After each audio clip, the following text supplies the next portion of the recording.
It was so good. Like, anything else? Yeah, anything else you guys want to add?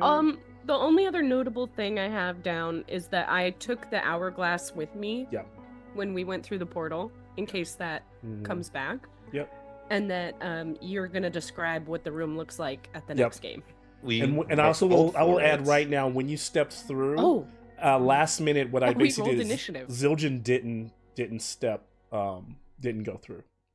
He just gave his blood and left. I told you all to roll initiative. Did you?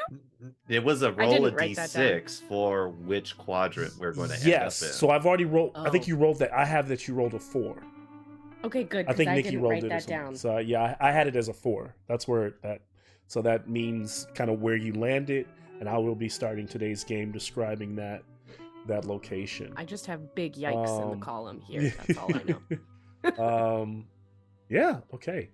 I hate to like. I'm probably gonna sound like doing a lot of like waxing on and lore dumping, but I'm gonna try to give some of the context of that last game in more like DM form, just so that it's here for like if you ever came like if your mom ever gets to it and watches it. I know she has left us for bigger and better shows, but hopefully she comes. Hopefully Nikki's mom. Hopefully you come back to where it all began. She leave us for. For Brendan Mulligan. I gave her my Dimension 20. Dimension 20, of course. It's over. Like, it's fine. She'll be back. Let's see. So yeah, I'll just all right, I'll go ahead and begin. What I'll do is I'm trying to figure out how I want to do this now, because I don't want to. We just went through all of that, so I'll try to make it really bullet pointed. Give me a second here. Just make sure you're recording. Yep, we are recording. Freshen up my past beverage. 2 minutes. I'll be right back. Yep, go for that.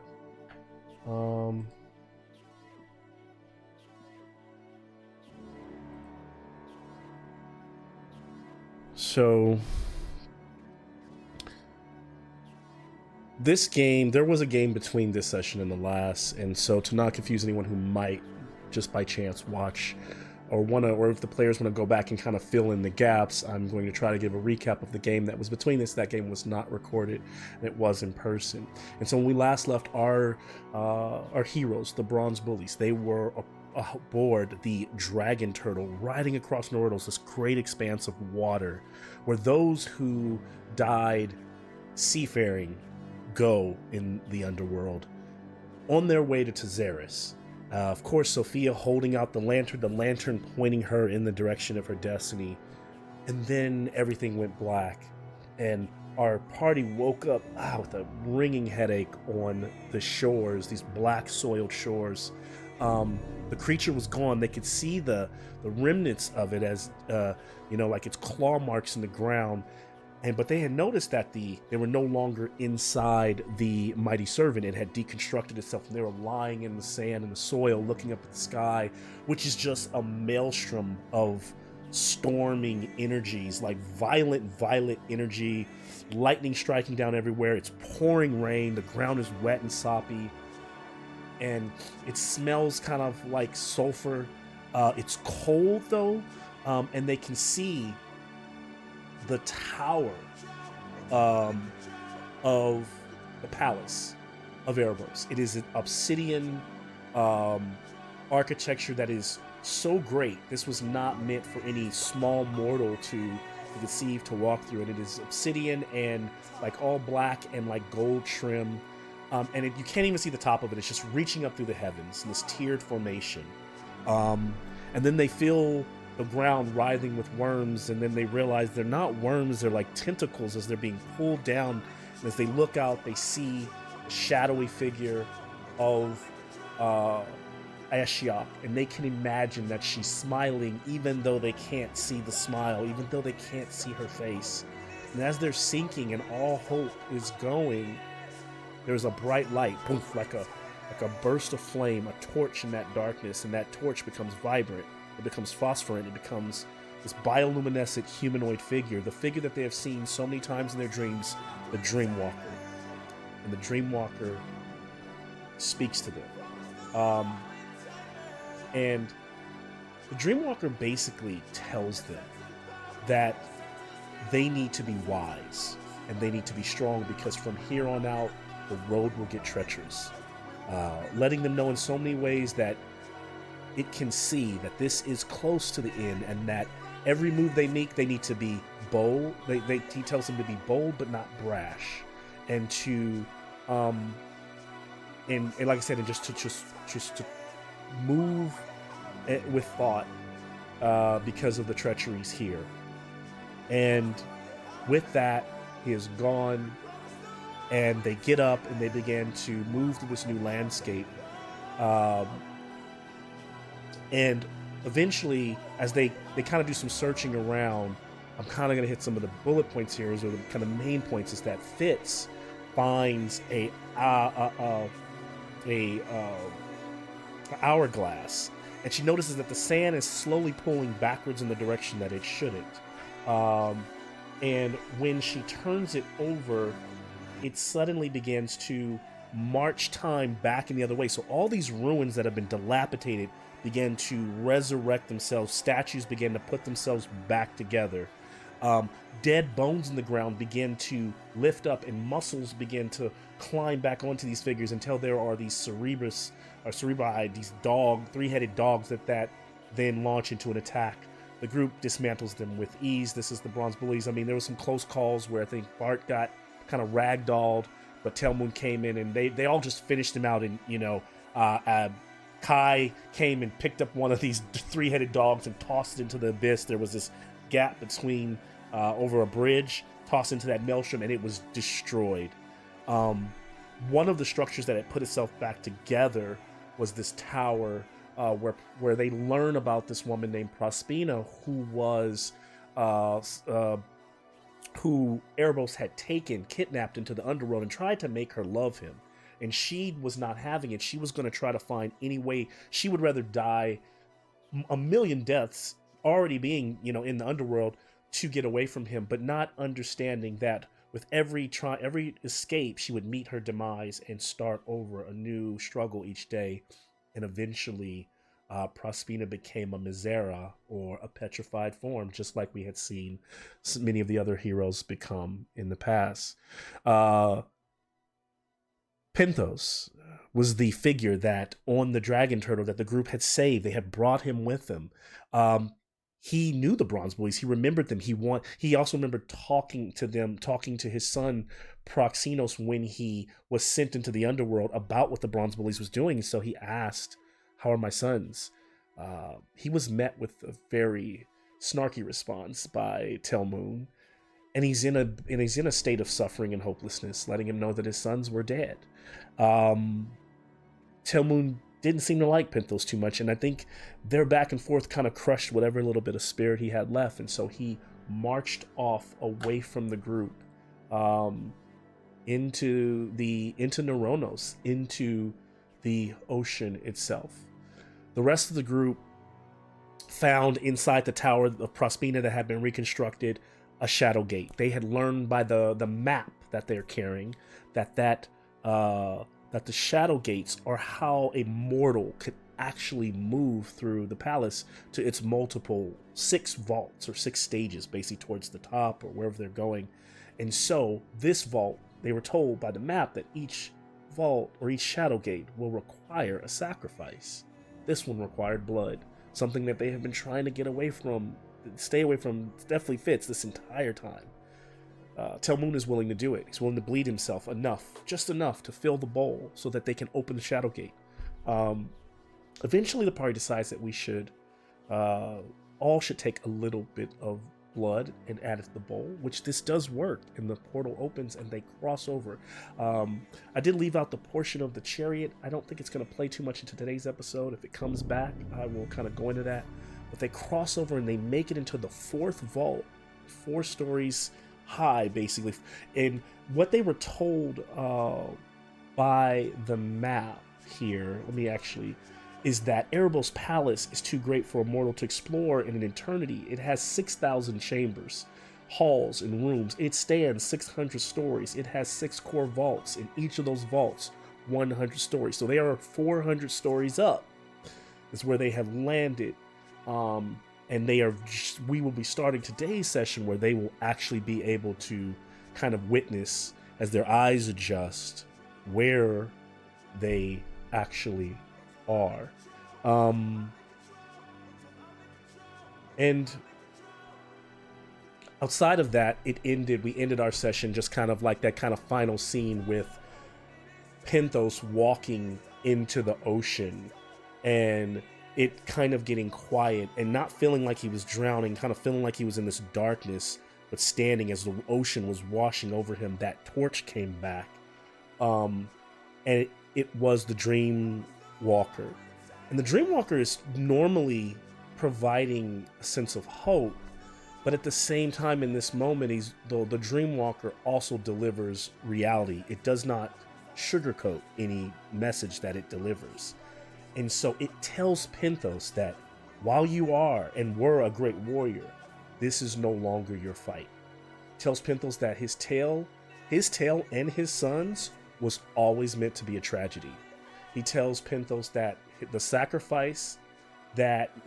his sacrifice has made the moment of the Bronze Bullies moving forward possible. So in a weird way, he's putting this all to bed for Penthos and for Proxinos and for Medios. He's saying this is it. He says your son Medios is alive at the moment as a champion for Iroas, but when it's all said and done, he will go back to death. He will go back to the underworld. And then he says, as for your son Proxinos, he asks him, does a butterfly remember its days as a caterpillar? A caterpillar is the past, the carcass is shed. Do not mourn for the caterpillar. And then he extinguishes, and Penthos turns to dust and floats into ash in the ocean. That was our last episode. In a nutshell, would anybody like to add anything, even though I know you all have recapped each other before this for the recording, anything y'all want to throw in there that might be relevant to today's session? Otherwise, I'll start describing that location that we are in. Some clarification, since I was not there. The 6 gates are sequential. We're gonna have to go through all 6 of them? No, not necessarily. So every time they've gone through a gate, I've asked them to roll a die, a d6. It might be a different die next time. So in a weird way, it could be depending on where they're trying to get to. You know, they might have so far they're 4 levels up. They've skipped 4 levels. So maybe they don't have to go through the torment of those levels, right? So they're not sequential in that, or at least the party doesn't know if they are, right? But they know, and I think maybe they know they're high up. The way I'll describe this, you'll kind of know your status of where you're at. But maybe that's something for them to continue to explore as they get more information. So the bullies step out of this swirling, shadowless smoke into this massive room. It is huge, this squared hall, and about 100 feet directly in front of them. Actually, let me close this image I had of last game, so that's no longer running.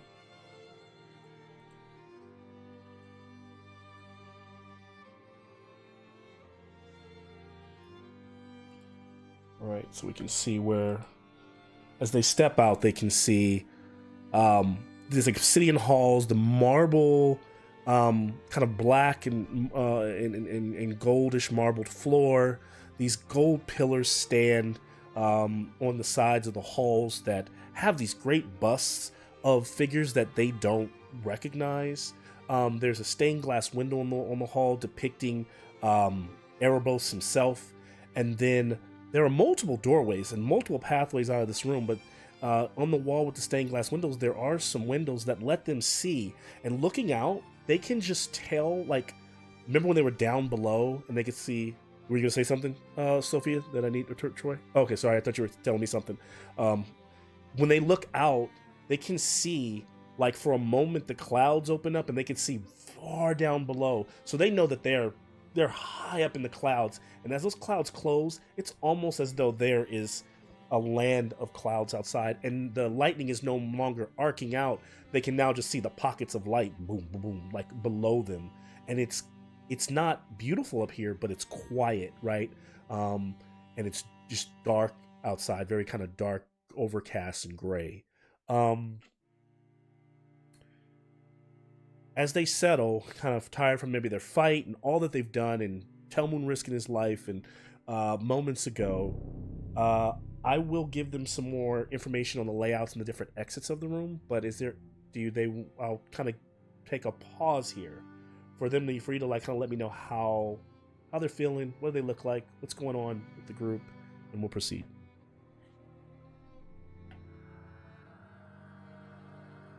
I think for Bart, he is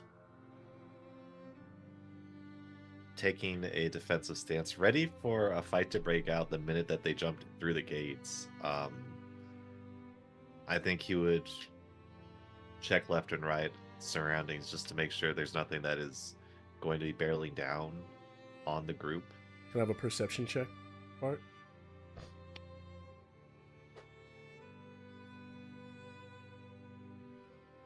That's an 11. Okay. It's quiet. There is a there's almost like there's no breeze, there's no air. There's no distinct even smell in the room other than there's this kind of smell of a burning candle wax.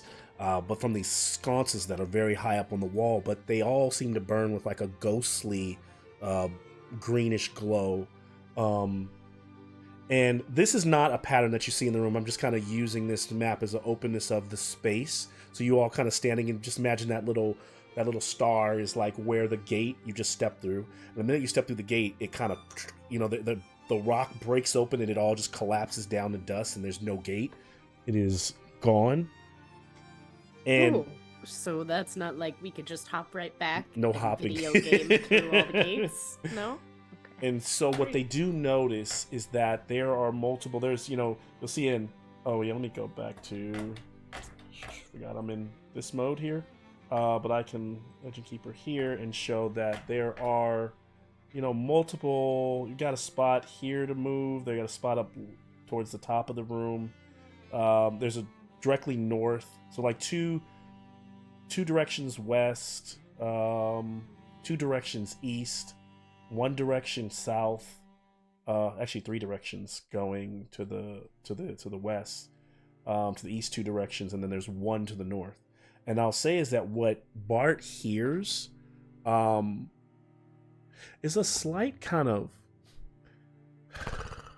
it could be a snoring from the direction completely to the north. Like a very faint, like a breathing from like kind of,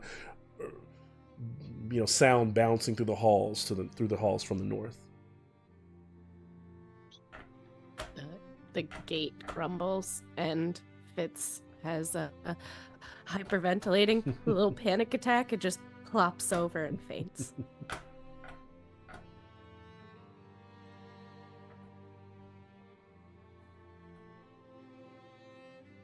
I hear something from the north. Zendali walks over to Fitz and is like, "Is it okay? Are you okay? Come on," kind of trying to. It's the first time Zendali's ever seeing this, and you're like, "Is she okay? Is she okay?" And Troxy's is like, "She will be fine." Like, This is the first time that's happened in a while. She'll recover. Our chances are not great. We're in the heart of things. I hear things. He points forward, past those halls. when you say you point forward, might you tell me what you mean, or The north where the north sound passage. is coming? Yeah, where the sound is coming from. Yeah. Okay. Yep. Does everyone else agree? best to know what's there if it's dangerous. As Bart gets to it's an open doorway, right? And it's large enough for all the archways are large enough for like a giant to walk through. You know, it's all like giant size here. And the path curves around to the right and maybe going down 30, 40 feet, and then it curves to the left. And you can hear that breathing a little bit louder. So it's definitely coming from that direction.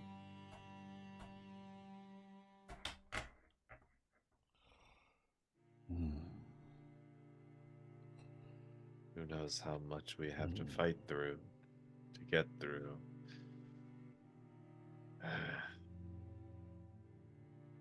So then we move quietly and just look. See if we can get around without fighting.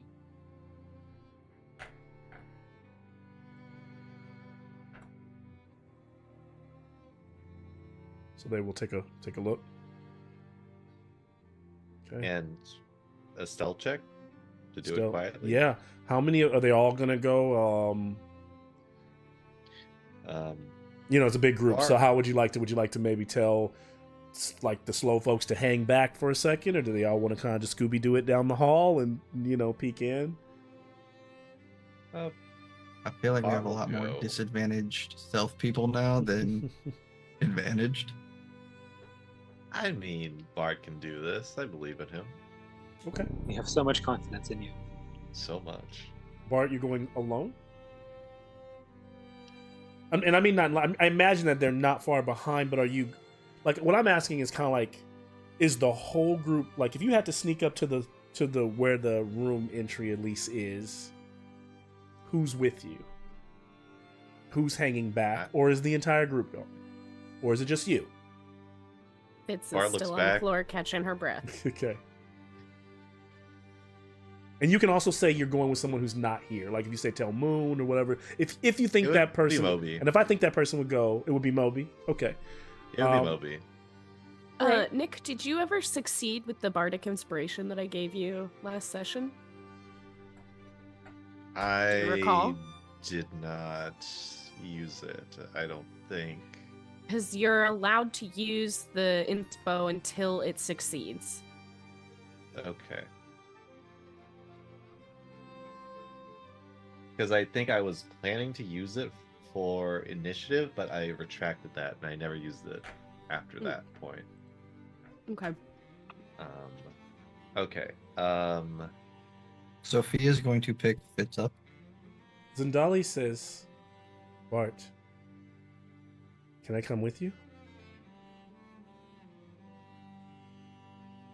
He nods.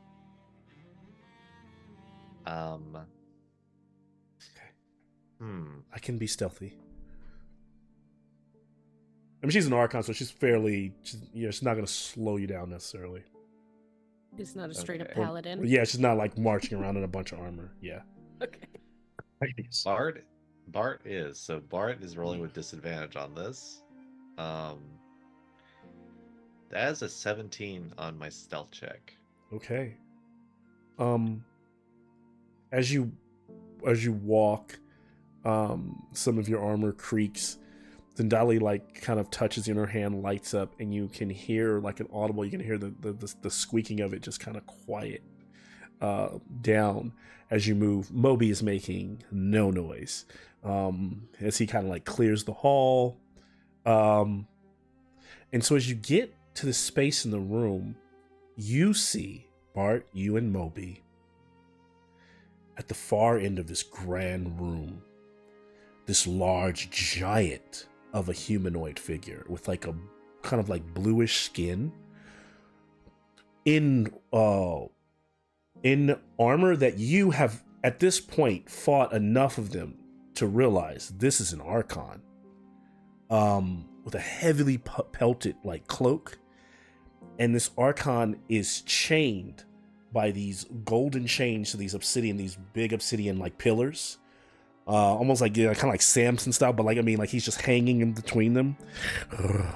and he seems like exhausted and fatigued. He's huge. I mean, he's no bigger than he's a big giant, right? And his head is down, his helmet is still on, and there's these huge horns that protrude from his helmet. And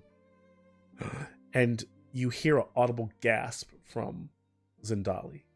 And her eyes go wide and her eyes water up. What do you do? It can't be. It can't be. You recognize this one? You know that when we die, we return to the stars. We become but Nyx dust. And then she just says, Father.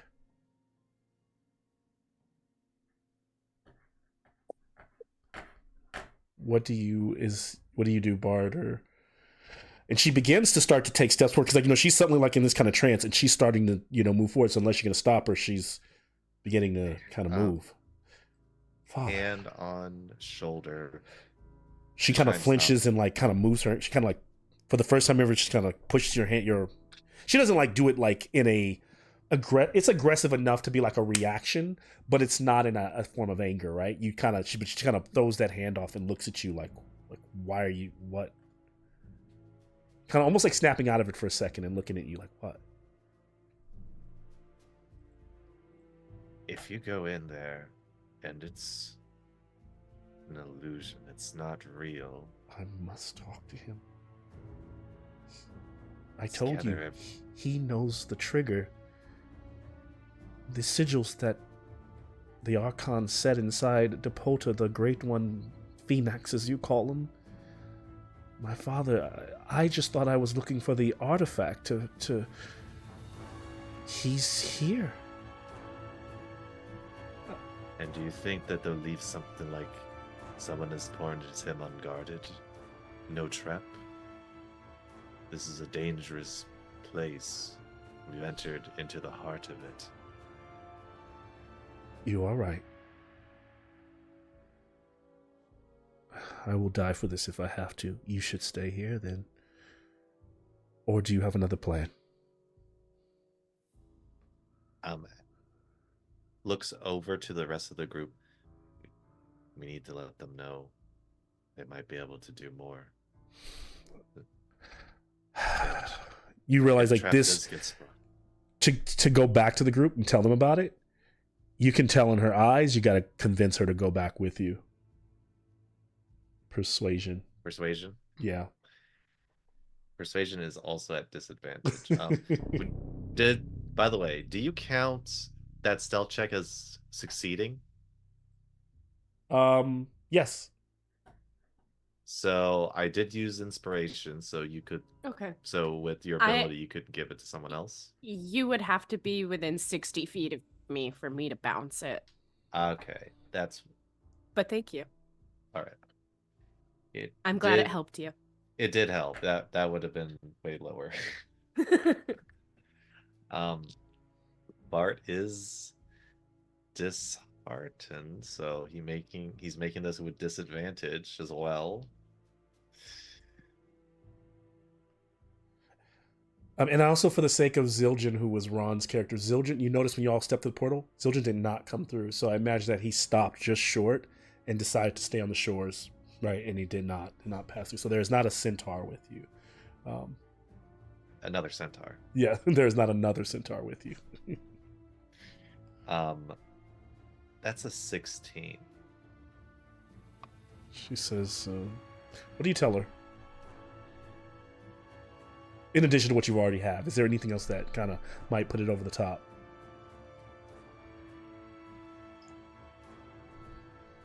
Bart looks her in the eyes and says, if we're doing this, we need to do it right.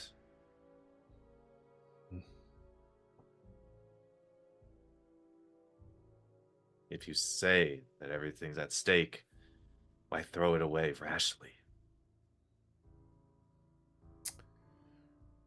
You did save my life. I owe you that much. as the figure said, I will not be brash. But I came here for this. So even if you decide to go a different direction, this is where I will eventually go. I'll give you time to go. If my death awaits me in that room, if that is but a dream, I will die for the realization of it. I will watch it become a nightmare.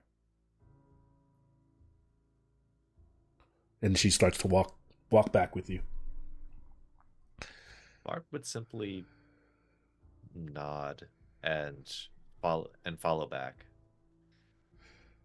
So as they get back, Zendali's face says that she has seen something. She's trying to, she's kind of pacing as, leaving Bart to talk to the group. Found, from what Zendali says, Egnomikos chained up on a pillar. And I know we've said this before, but everyone knows in Theros, like, Egnomikos would be, you're talking about centuries of the person who was the tyrant, who was the reason that the people prayed to the gods to free them, is the reason Meletis exists on the crumbling foundations of winning the war against this one Archon tyrannical ruler. Before there was the Murder King, there was Egnomikos. And he's in that room. So I'll leave it at that. And Hitler. The stories of Egnomikos ended with him being killed? And the story is that he was defeated, and therefore people would believe that he's dead, right? Defeated by the gods. And it's also from what you've seen. For example, you all, when you die, you've seen your spirit. You go to the underworld. You haven't asked, so you don't really know, but you haven't asked Zendali much about it. But you have seen when a Archon dies, they burst into radiant light and just turn into stars like the Knicks, and then they just kind of evaporate away. So clearly not dead, Right. But as we've all experienced, there's been very powerful forces that have been messing with us. And we're in the heart of a dangerous place. I don't quite trust things as they are. And for all we know, this could be a trap, or it could be dangerously guarded.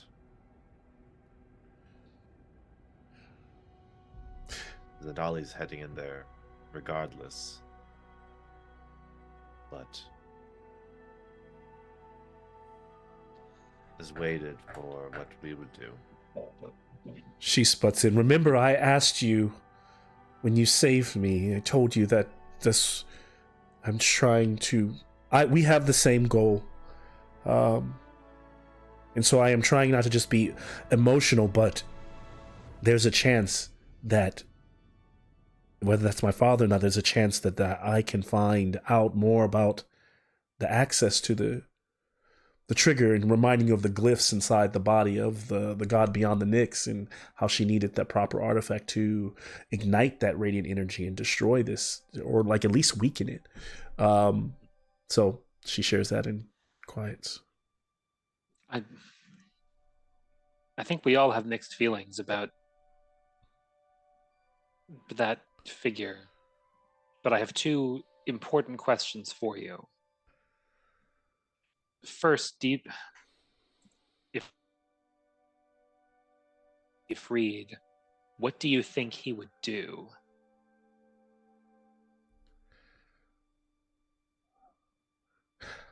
I don't know the tyrant that the world has said my father became, but I don't deny it. I am not going in there to free him. I am going in there to get information. If he is the bastard that history has said he is, then that's where he stays. I just want to talk to him. Can I insight check that? Yeah. So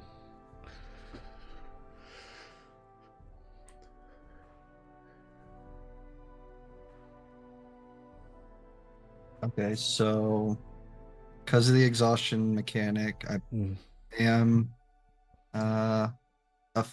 scared, so wisdom, so mhm, I have disadvantage, correct? mhm. Okay, so that is a 21. I Okay. rolled a nat 20 and a Oh, 16. okay. She seems fairly honest um in her demeanor, in what she says, and you sense no deception in her voice or in her mannerisms.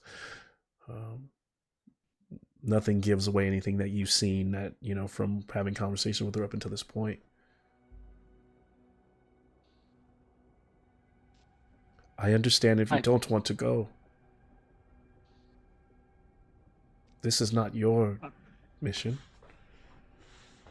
I hope you find what you're looking for.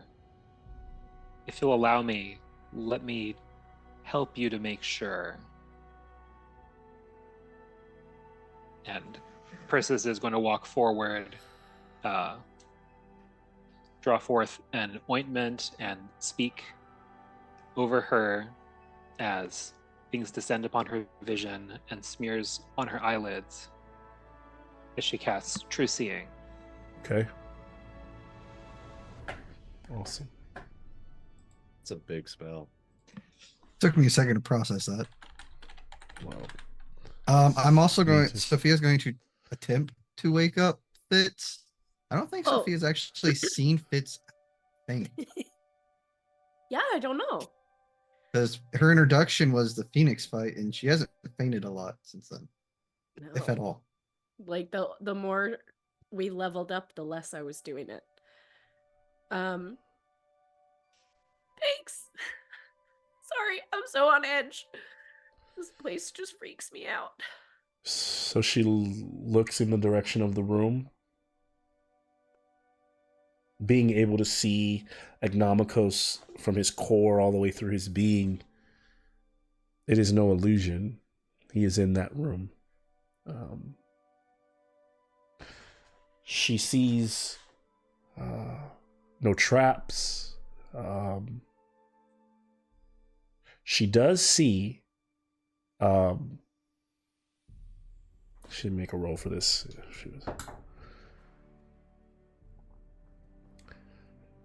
She sees his guards hiding in reliefs in the walls. But she senses that they are only triggered by his release.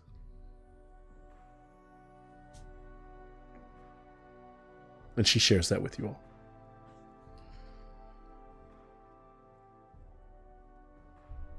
How do you plan to get the code? I'm just going to talk to him and ask him to share it.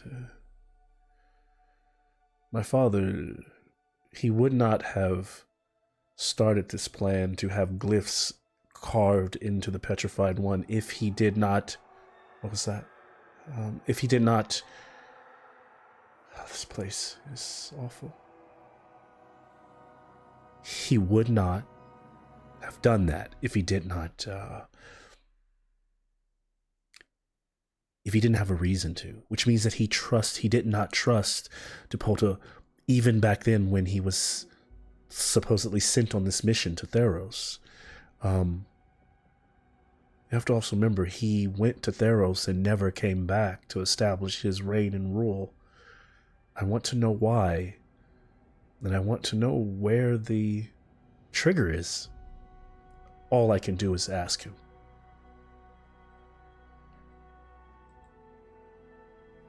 Do you know if all magics work on your kind? I've seen you dismantle my kind fairly well. Damaging ones, yes, but ones that alter your mind.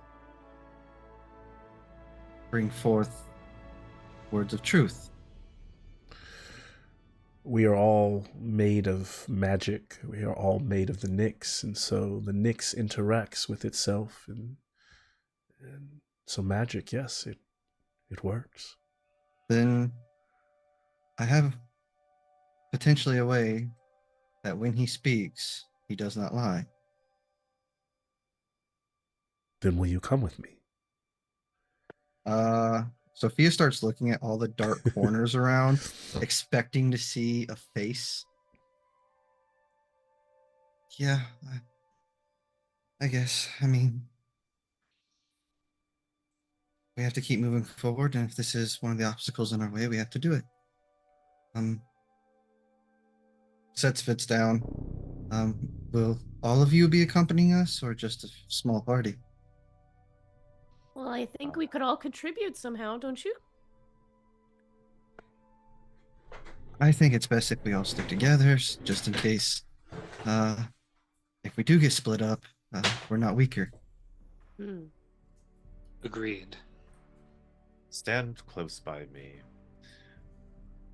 I'll shield you if something comes out from the dark.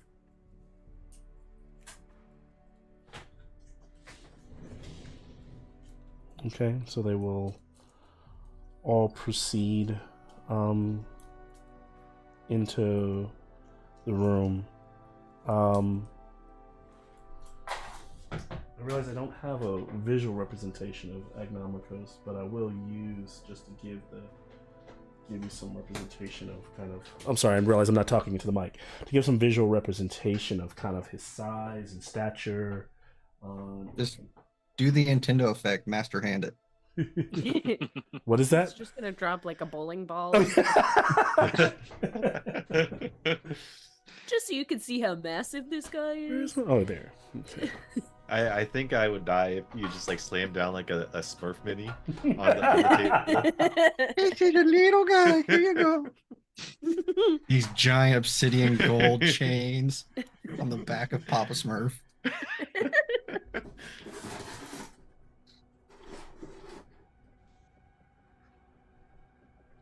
Yeah, we were freaking. I noticed the new Apo mini looks like a Thundercat. Dude, I was like, listen, that is so Lion-O. Stop it. Yeah, it started as a joke with Renee, and then I just keep using it. I just keep putting it on the board. He's there. I'm just like, thunder, thunder, thunder.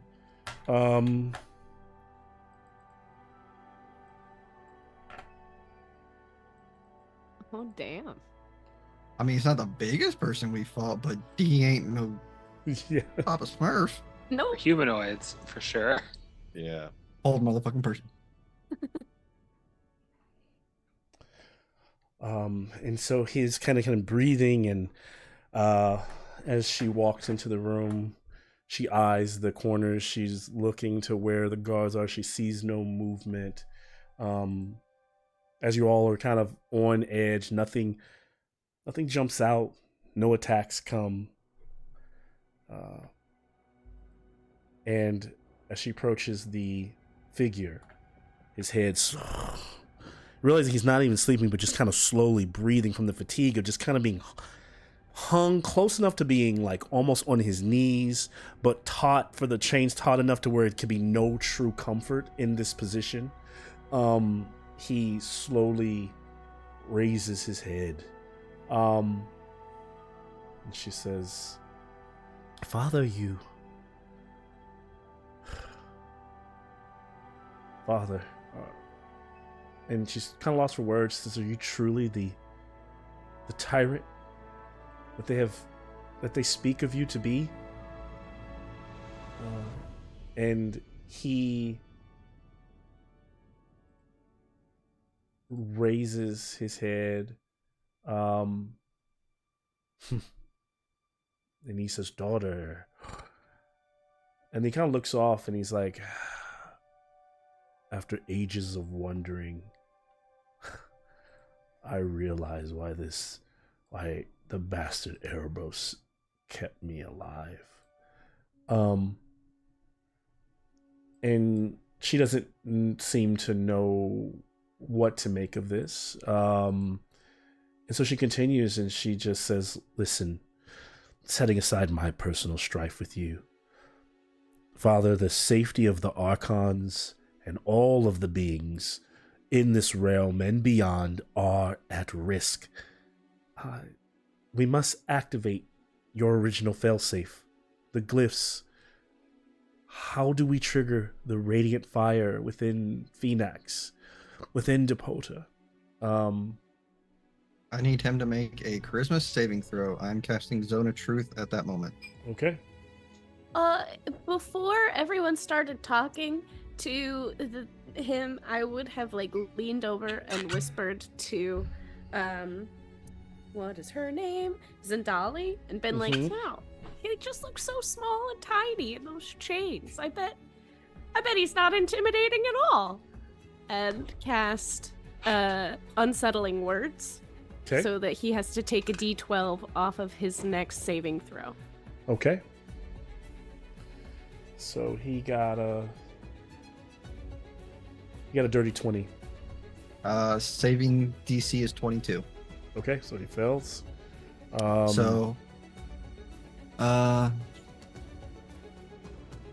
a failed save, a creature cannot speak a deliberate lie while in the radius.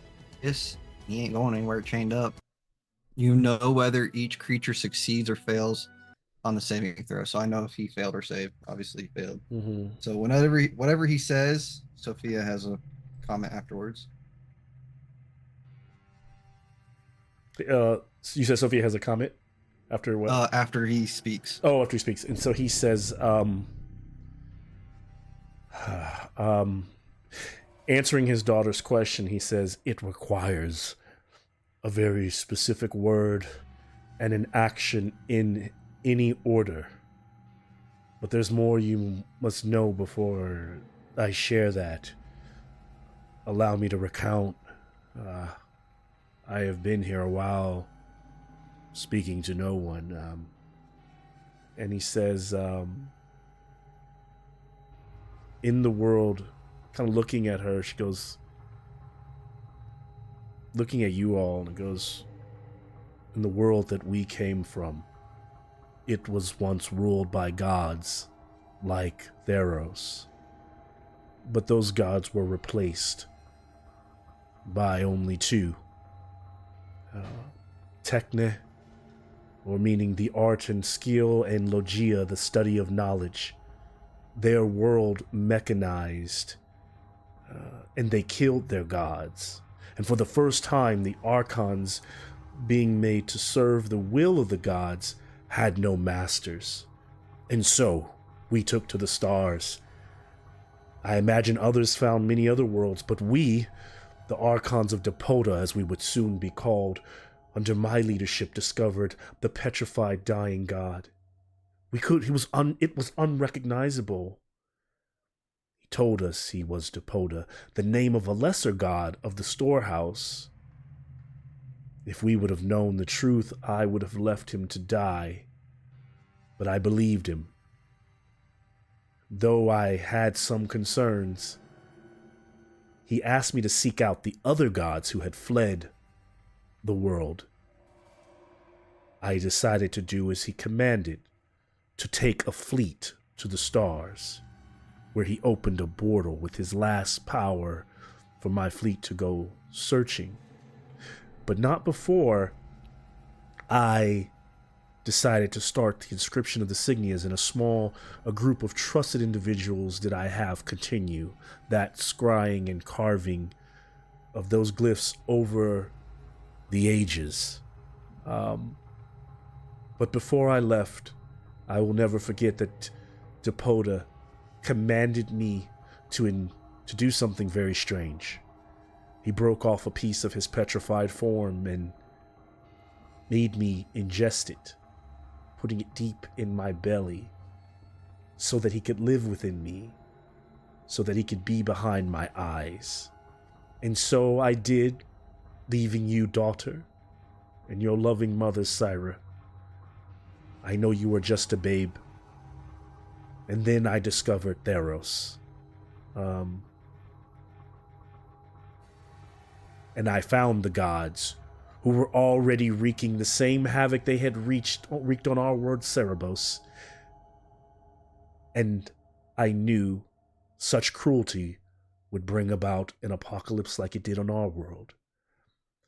And so, I knew that in their weakness with my fleet, I could bring them to their knees, and my armada did.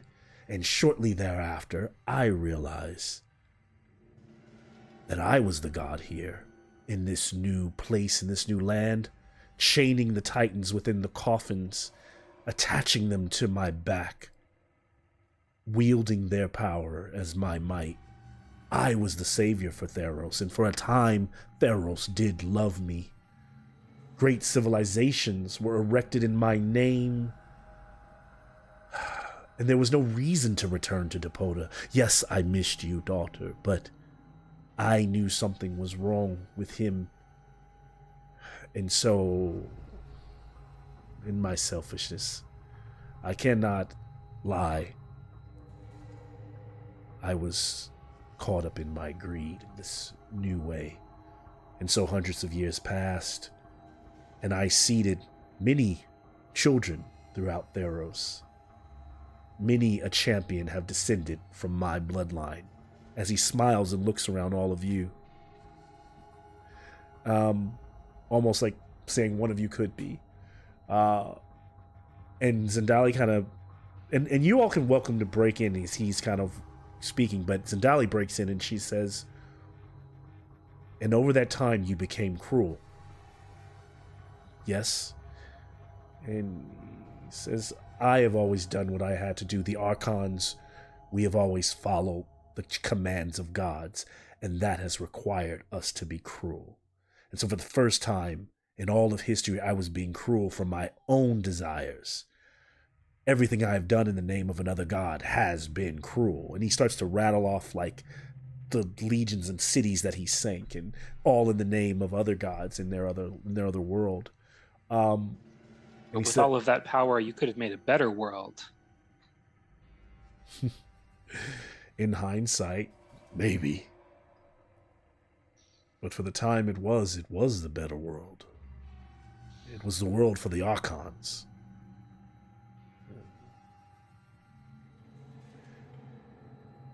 He says, and then Zendali kind of like listening to Persis says, yeah, and she was like, and even then you thought this was your world, and you were a puppet on a string. And he says, he seemed quiet at that. He said, yes, true. I am the one who made your gods possible. The people began to turn on me. They hated me so that they prayed to those beings who weren't even there. And then after centuries, those gods were now beings sending their power against me. And yes, in desperation, I released the Titans, and we waged war, and I lost. But Heliod told Erebos to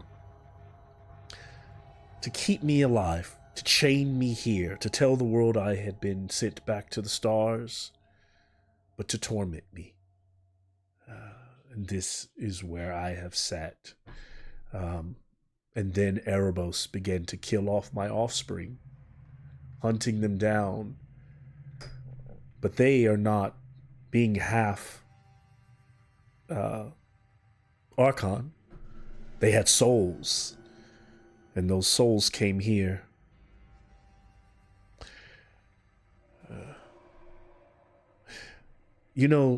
They say that the return, to be a returned, one must swim the Tartix River and make it to the other side, losing their thoughts and their being, but what they don't tell you is that to even take on that journey, for it to be possible, you must be one of my offspring.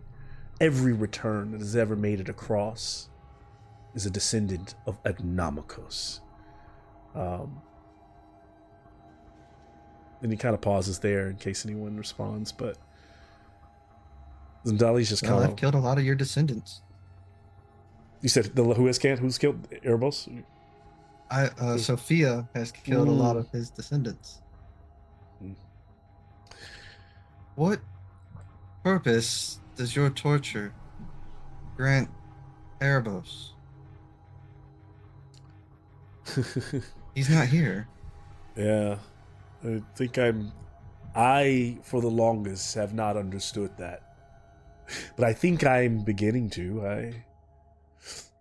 You see, when he began to kill off my offspring, I remember the first ever returned was a man named Dexios. He was killed and sent to the underworld. He was a king who his followers killed him. They feared that he would be the next Archon ruler, and they knew that he had Archon blood. Once in hell, once in Hades, Dexios couldn't seem to be contained. Erebos, he was a thorn in Erebos' side.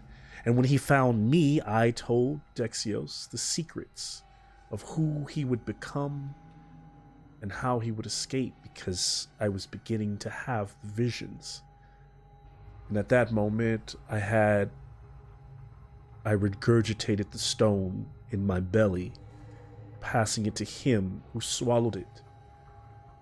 He would go on to be the first returned. He would go on to be Phoenix. And swimming the Tartix River, even Phoenix, the first god of my bloodline, had all of his self stripped away. And I have a feeling you are all part of the group who were searching out, as Phoenix over the years sent many a follower into the underworld to find secrets for him, scrying them into the funerary masks that they would come down with. I know that there were champions above searching for them.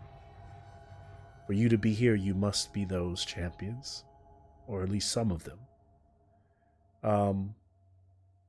And he says, well, to answer your question, eventually, Erebos has always sought to recover those secrets to keep Phoenix from growing stronger. But now, that stone is no longer in Phoenix's belly. Do you know where it rests now?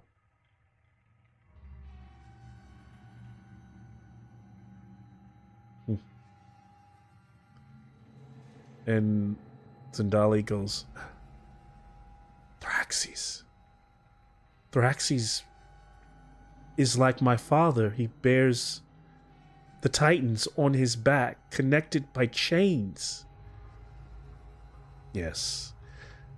Thraxes, like me, thinks that he is working against Phoenix. But he is just a pawn and a puppet unto himself.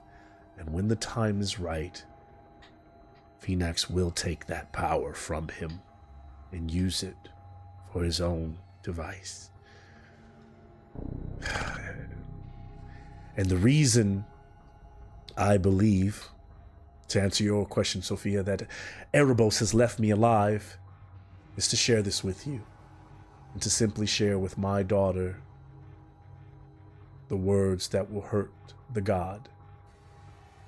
Because that's the only reason I could think that Erebos has needed me all these years. He's oracles, or his insight, he must know what's coming. I imagine he would oppose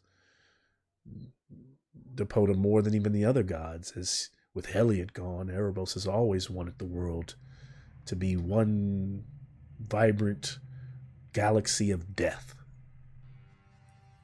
His domain, the underworld everywhere, is no longer the underworld. And so, daughter, come. She kind of like steps forward, and he whispers in her ear. Her eyes, she shakes, and she goes, that is the word that you must utter.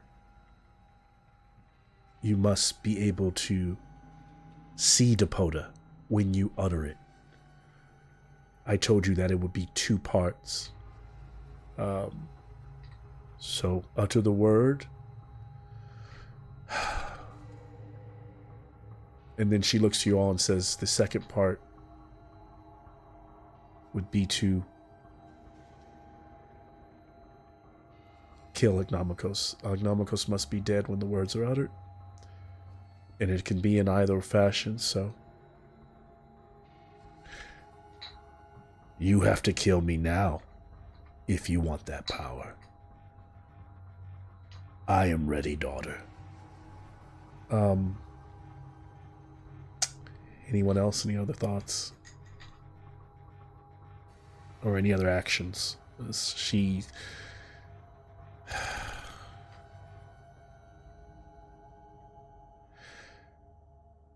I can't do this. Even though I hate him for leaving me and hate him for what he became.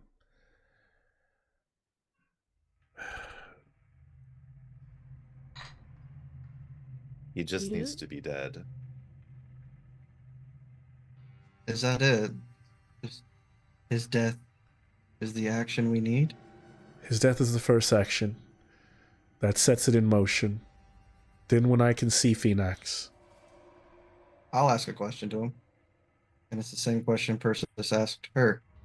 If we release you, what would you do? If you what? If we release you, what would you do?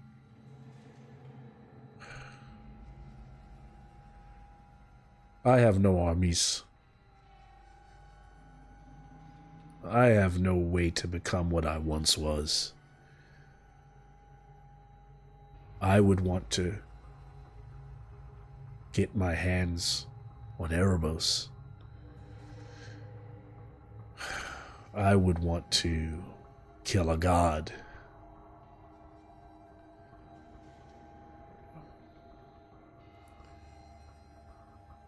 That's my honest answer. And I'm going to tell you this. You can't kill me with these chains wrapped around me. Erebos makes them specifically. I can be beheaded and I will live. And then Zadali says, if we cut those chains so that I can kill him, the guards will move.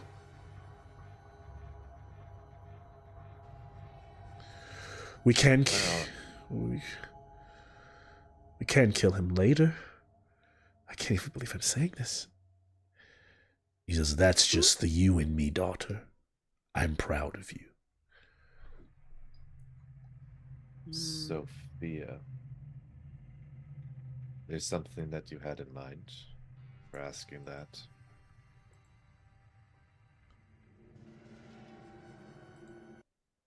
Us bullies are mighty. We've done a lot. We've killed one god, but it did take a toll on all of us. And look what happened to THEROS.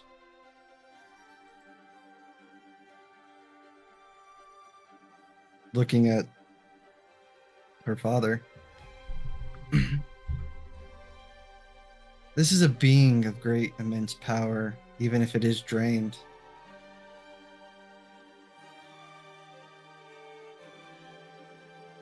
Every army needs soldiers. Every soldier, a battle. If we release him, he fights Erebos, and Erebos kills him.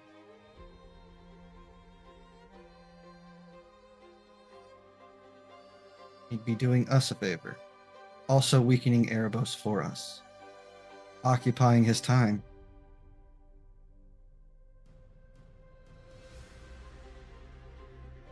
I don't like this idea. Are you saying this? Can Inamicos hear this and respond, or no? Yeah. Oh yeah, she's okay. saying this out loud. Fuck that guy. I like it. I actually like it so much. If you don't feel like fighting, then I say you flee this chamber so I can deal with these guards myself. Or stay. More the merrier. Everything he has spoken has been the truth. He is unable to lie for now. And if you were to defeat Erebos, what would be your next plan of action? I will die fighting Erebos. There is no chance. You put too much stake on the lore that you've heard of my name. I care little of your name, honestly. I just want you to do one job for us. I will Keep try. a god occupied. I will do that with joy. Yeah, okay. I'm gonna suck at this. I'm gonna ask whoever's really good at Arcana. What do the chains actually do to him? They sap his power. They keep him weak. They also keep him from if someone delivers a death blow where he should like turn into stars, he just stays in this material state. He cannot. It's kind of like keeping him in the state of like shift. He can't be free. He can't die. It's like it's Erebos's kind of like perpetual kind of life status over him. We should take one of those chains if we can. Bart looks at those chains. How confident does it look that those things can be broken? Sounds pretty magic-y.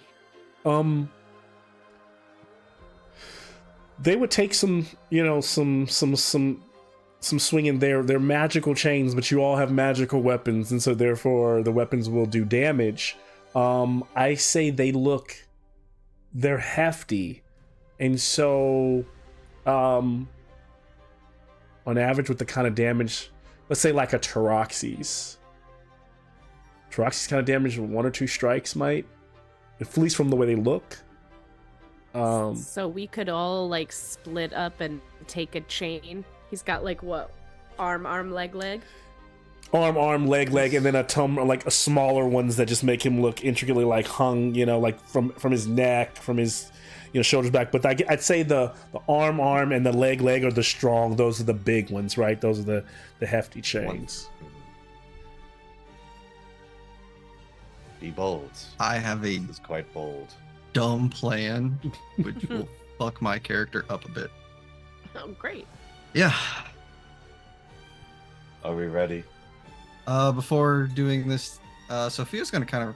Are there any other questions fire. you all have for Agnomicos with being down here in the underworld? Any other thing that he might be able to share with you or help you with, in case that once you let him free, he dies, or things don't go well for him? How much of the underworld does this fucker know? I mean, he's been chained up here, right? He's been here How for. frustrating is it when you get an itch and you just can't scratch it? That is the ultimate torment.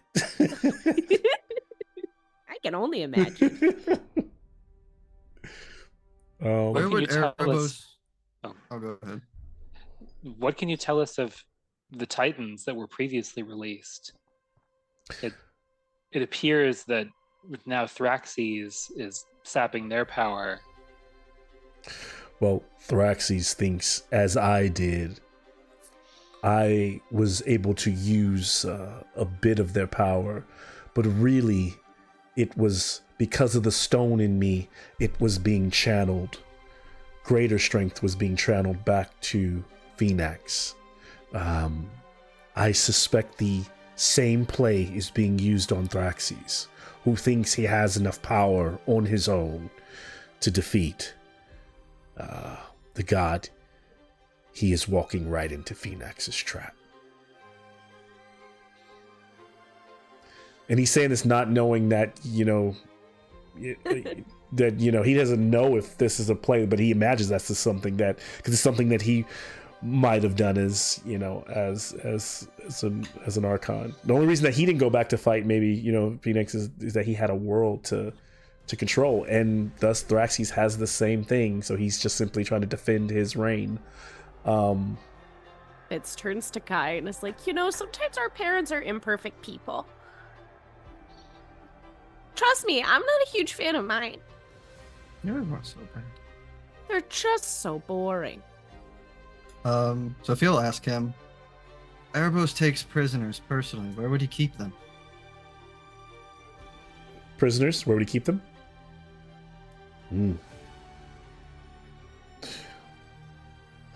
Vault 2, right under his personal chambers. The Library of Souls is what he calls it. It is for the most exquisite souls. It is for his trophies. Those who have had the unfortunate nature of feeling the lash of his whip.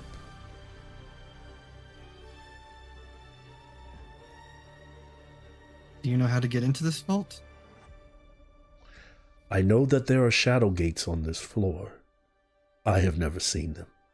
Unfortunately, I cannot point you in the right direction. But from overhearing guards, I believe there are at least 2.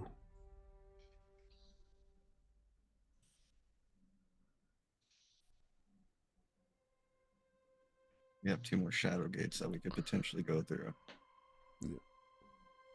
Know the location of one. I just don't know how to get back to it now that I thought we could hop back from the shadow gate we came in and like video game portal You could around. never cross back over the shadow gate that you came back from. That's great information to have. So once you cross through, the shadow gate will always become dust. Yeah, it Yeah. really freaked me out the first time I saw it, I'm not gonna lie. It had to scrape me off the floor. Understood. It is only for those mortals that it is a cautionary measure for Erebos. So there's one shadow gate on this floor that may take us to Vault 2. This is possible. Yes. All right. How many chains are there on this guy? 4 chains. Zendali begins to look at the walls.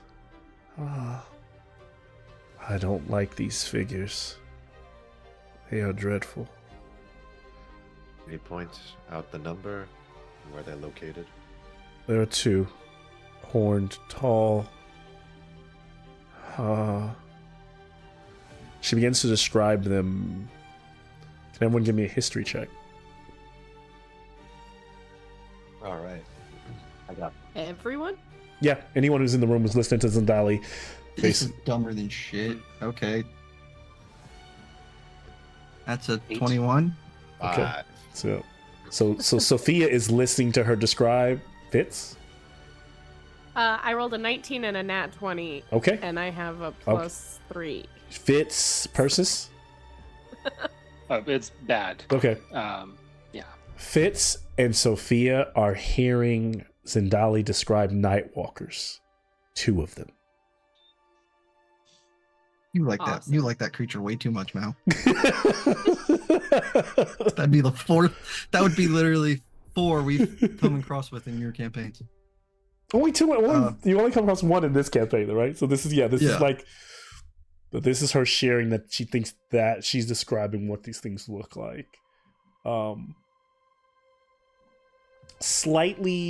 She describes them slightly more emaciated, which means they might be weaker versions, but nonetheless, Nightwalk.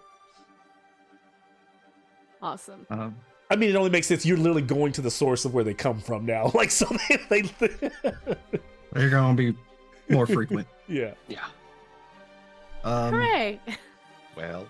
And it would have to be something that could guard this guy. Pit fiends could do it too.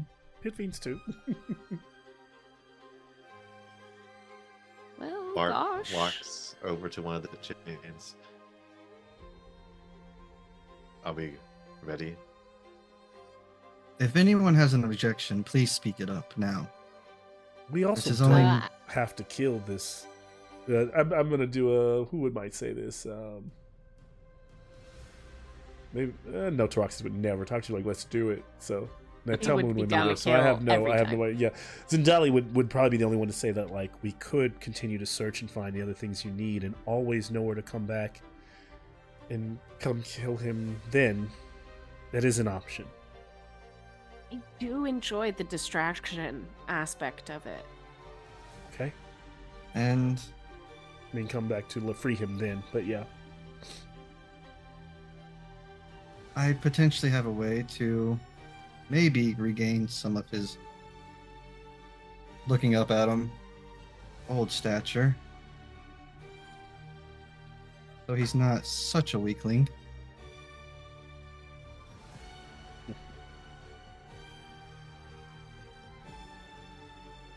he's looking. He likes everything that Sophia says. It's like, let's go. He's just I have waiting one to that's be good released. for morale, and I'm just gonna, within reach, probably on the bottom of his little coat, pin a bronze Bullies flag little badge. Just, so you know who let you go, and you don't come back to, like, murder us in some dastardly way later. Believe me, I don't see my fate. I don't see myself leaving the underworld. So you'll go out with the fireworks, as they say. You've heard of those, I assume. I have. Don't we have some? I wouldn't put it past us. At least the little party poppers. Like that bag holding should be like 4th of July. Yeah. And just shiny things. All the shiny things. Well, Sophia asks again, does any of the bullies object releasing him? Maybe not right now, but ultimately. I I was ready don't- to go right now. Yeah, I don't think that coming back is a good idea, because who knows if the palace stays. Like, what if the rooms change? What if it's hard to come back? Or if Erebos realizes our plan, Yeah, this might be our only chance. I think that we should strike while the iron is hot.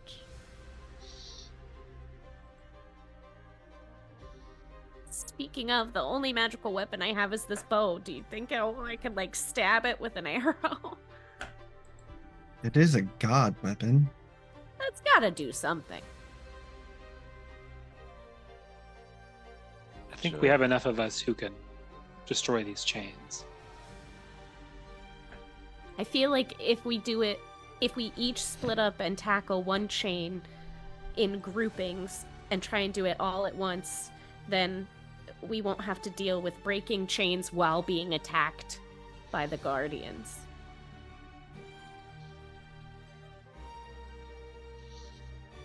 You can all make a free attack against the chains before combat essentially would start.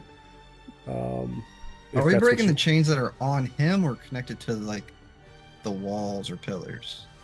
The chains they're the same. They're one and the same. The chains that are connected to the pillars. If you break one, they're considered gone, and then he's break Okay, 4. didn't of them want to and be he's like, free. okay, we take the chain off him, And then he's yeah. I pillar's the real wouldn't do that to fucking you. No, source. I'm not doing that to you. Like, yeah. fuck.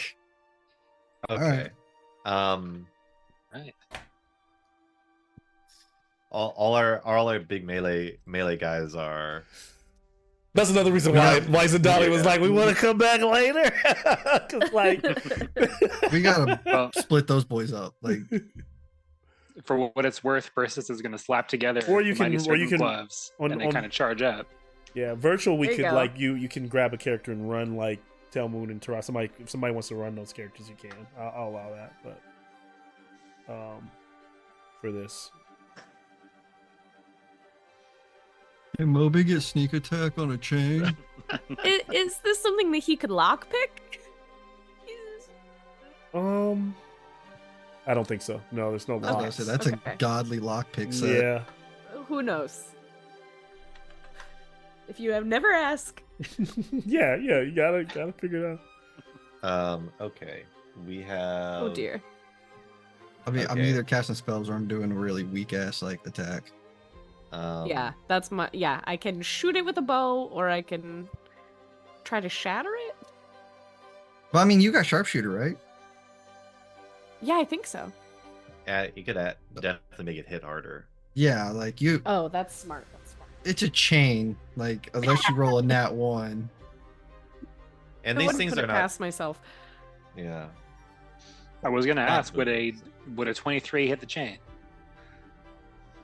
Oh shit, we're doing this fuck shit. I thought that was the plan. We're going. All right, everyone, Yeah. do whatever the fuck you're gonna do. I'm hitting it with my quarterstaff. That's a 30 to hit. Oh, so you're hitting, so Bard starts slamming into the chain. Technically, yeah. Persis started this shit. Okay, so Persis hits the other ones. Yeah. Yeah, 30 hits. 29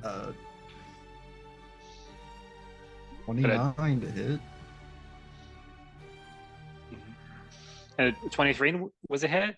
23 was a hit for sure. Okay. Okay.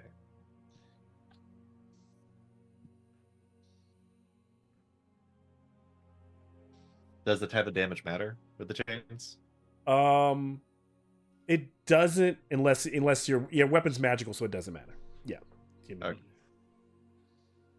Unless you say like So- psychic, it can't be psychic damage. It can't be force. Everything else, yeah. It's if it does some kind of physical damage, yeah, it's fine. Okay. 16 points of damage. Okay, so the From- first chain. Are you guys attacking the same chain or Persis? Separate ones. Separate ones. We're trying 16. to hit them all at once. Yeah. It doesn't snap think- on that first blow, Bart, but the six. I think I missed. What'd you get? You never know. Got a 9. Yeah, no, it didn't. So it's like ding. I couldn't Like, do Oops. You threaded through the link of the chain. Somehow it just is a bullseye, and I wasn't trying. Uh, Oh, yeah, Persis like slaps together the Mighty Servant gloves and punches one and does 22 damage. Okay. That's a good amount of Aren't they damage like on that siege first thing. weapons too? Are they? I don't know. I'm just hoping. No, it's not. Damn it. It's a good one. It's a good one. Would be Oh. nice. Like double that shit. And are we saying that Troxys and Telmoon get to? Yeah, I allow for this. Yeah. Okay. So. Are they doing separate Proxies- chains? Because right now I got like 16 on one, I got 20 on one, and then I think everyone's doing a separate chain. separate I chain. think it makes Okay. sense. Yeah. divide and Troxy's conquer. got 19, 19 hits. and gonna be rolling all the dice. I mean, technically, he also does like 3d10 fire, right? So fuck that thing. Yeah, he does. Do you need dice assist? You know I have 1,000 at the ready. Our own Laura Bailey. Okay, Troxys did 46 points of damage with that one hit. Troxys That checks destroys the out. first chain. That checks out. He goes slack on one side. The walls begin to ripple. Like black liquid. They suddenly go from like stone to like as though like portals are forming in them. I think Talmoon would hit with the booming blade. That sounds like a Talmoon thing. If Seems you like- want to roll that, I'm pretty sure that's a plus 13 to hit. Who's rolling? Did you want to roll it? Sure. No pressure. And I was like, all right, I'm gonna go get my night walkers now, guys. Yeah. I rolled a 9 on the die. Oh, So 21? 22. 22. 22? And that's 1d8 of damage plus 2d6 for the booming blade. Okay. Hey. But if the chain moves, it takes more damage, right? So this is like a It's a lot chain. like if you love Aliens as much as I do see Aliens, the second Aliens when Sigourney like is fucking around with the queen's eggs, you start to see the warriors moving in the corners, like slowly kind of like preparing. You kind of see that first Night Walker coming out of the wall there. Okay. Don't like it. No. That was 8 on the D6 and then a 2 on the D8. Okay. Okay. So how much is that and total? the That damage was- is plus 11 to that. So it's one that's broken, plus 11.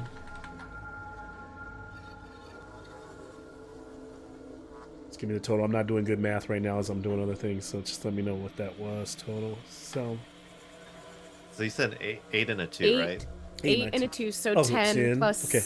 So 20. 21. 21. Okay, so one is shattered. There's the others. All the others have taken damage. The other creature begins to slink out. Is there anyone who hasn't made an attack? I'd hit with a 28, 18 plus 10, and the damage was 12. 12. Okay. And so at Bludgeoning. this point, 4 have been hit. So which one are you hitting? Are you hitting one of the ones that? The ones that look Like like the the one weakest? that may, yeah. Okay, I'll go with that one that looks the weakest. All right.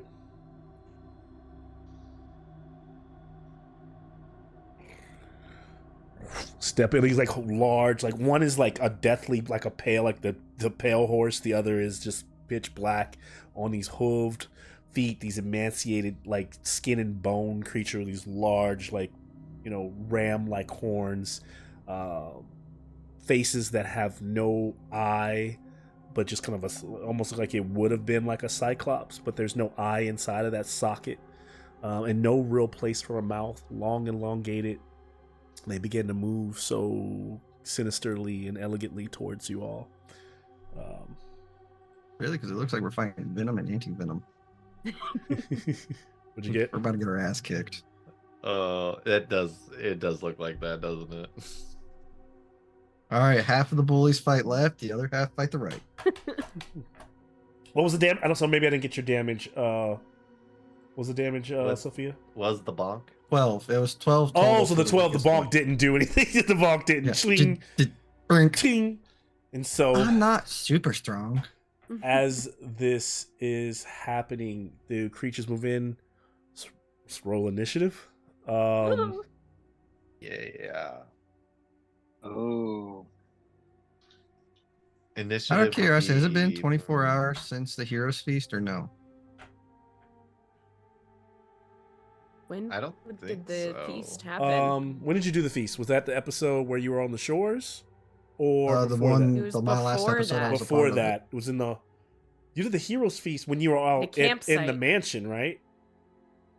Right. No, the No, campsite. Oh, the- No, the after that. campsite. the campsite. If you did the campsite, then it's been it has not been 24 hours. It's been Okay, so we still have that. been going. like a few hours. Yeah. So you can't be scared. Yeah.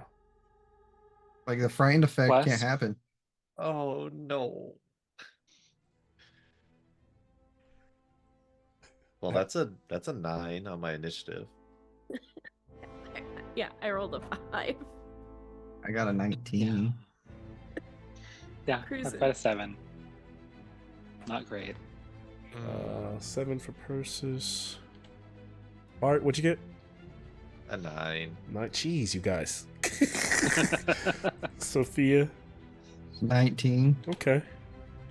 Don't okay that. Fits. I got a The cleric 5. should not be going first. Man, this is We're having a rough time.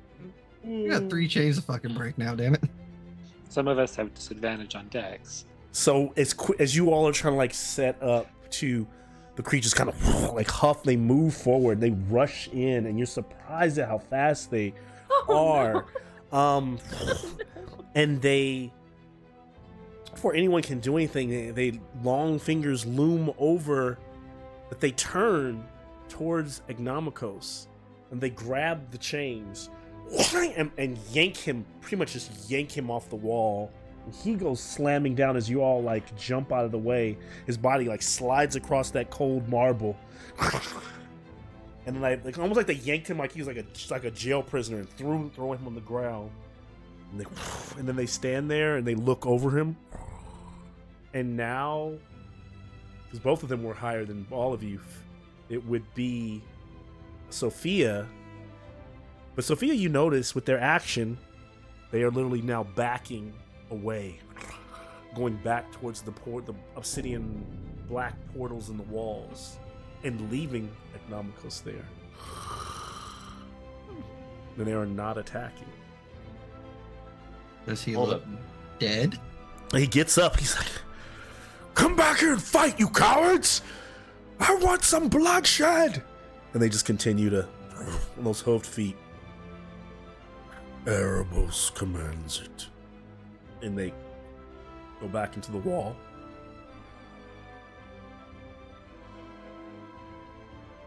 If no one attacks, then they have enough. Definitely not, but Sophia's confused. Commands what? Your release?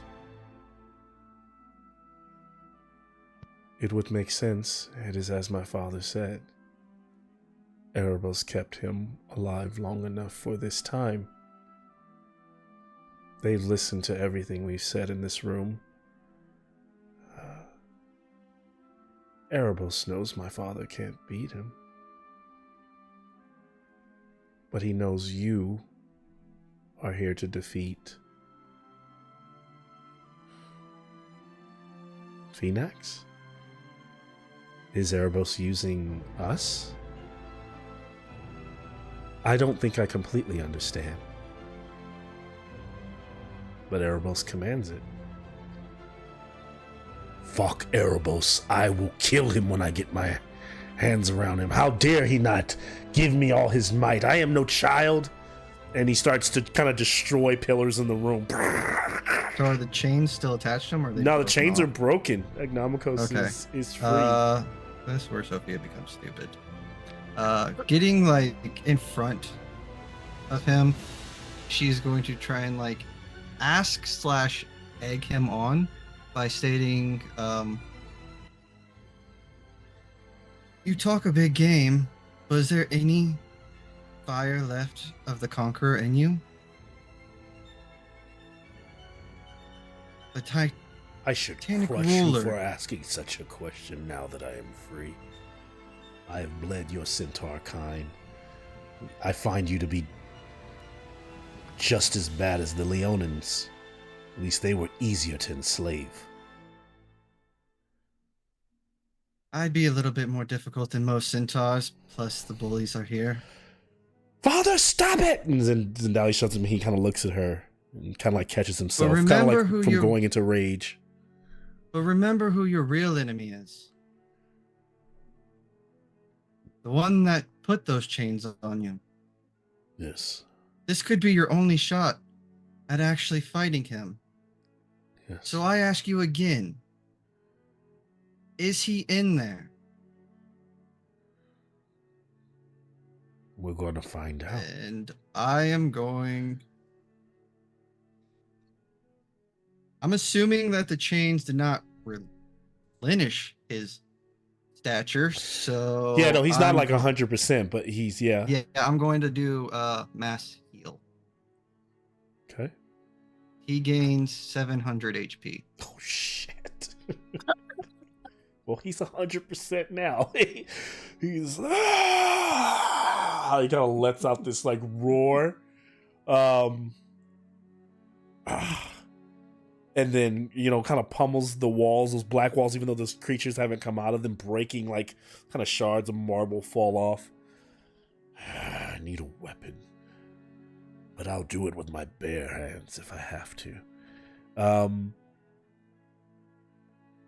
And so, yeah, he's still at a loss as to why this was not a full-out fight. But Zendali thinks that, you know, Erebos actually wills this and wants it. Whatever that might be.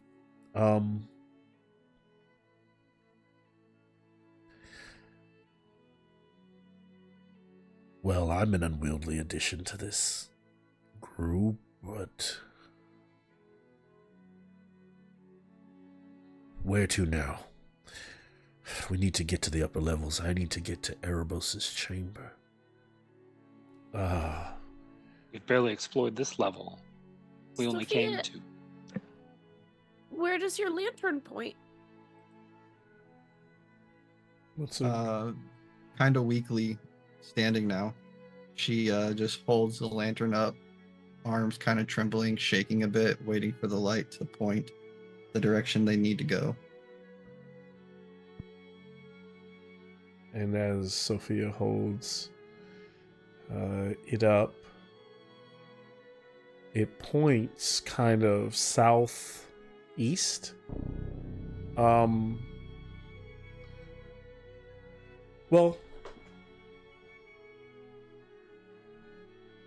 Sophia, give me an insight check. Because this is going to Okay. this is important, because what you're asking me, you all have told me you have told me what your goals are here, and so there's a point where the lantern could fork. So I need this insight check. Well, don't know how this is gonna go. Double 19s. So that's a. Sorry, I realized 24. I was. Yeah, I'll do a. We'll do a break here because I realized, geez, it's already 10 o'clock. Was that? 24. 24, total for okay. both rolls. So she says, so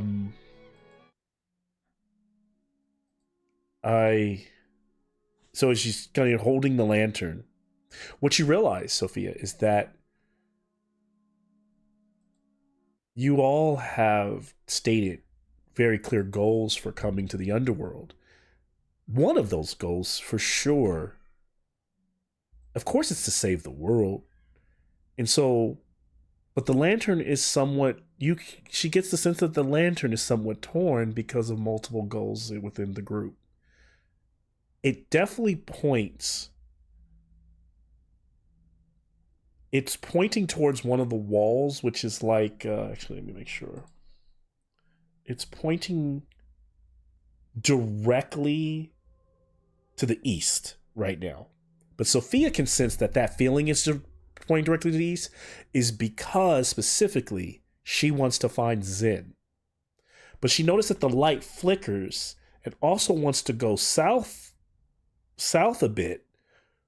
And she wonders if that's because Telmoon and Taroxy's, maybe some of you, others of you, wanted to find the artifact to bring back a god. And those seem to be two separate directions.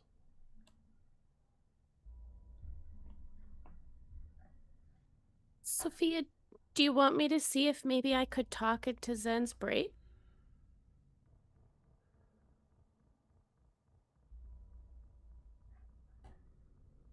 If we go left, we go for my brother. If we go south, we go for the artifact that could bring back THEROS or Heliod. I know where I want to go, but you all came down here with me, which is more than I could ever ask. So I leave it to the group. And Maybe purely, I could try to call Zen and have him join us. do you think he's going to be free to do that? Oh, do you think maybe he's in that, like, creepy, super special person prison? Well, according to your friend Pythias, he was hit by Erebos's whip. So he has to be in Vault to the Library of Souls. Well, I think we should go that way, because that'll probably lead us to a closer path to Erebos, so we could drop off our new friend for his fated fight. I Yes. imagine that Taroxys and Telmoon are like, what about bringing back Porphyros? From a purely practical perspective, if we do both things, if we go recover Zen first, then we will only get stronger, as we'll add him to our number and maybe others. Exactly. Yes, I like we that. want to restore Porphyros, but if we do that, we're almost guaranteed to lose one of us. You're getting my brother back. While we're down here, yes, he's added to our numbers. We don't know if he's going to be able to come back to the other world.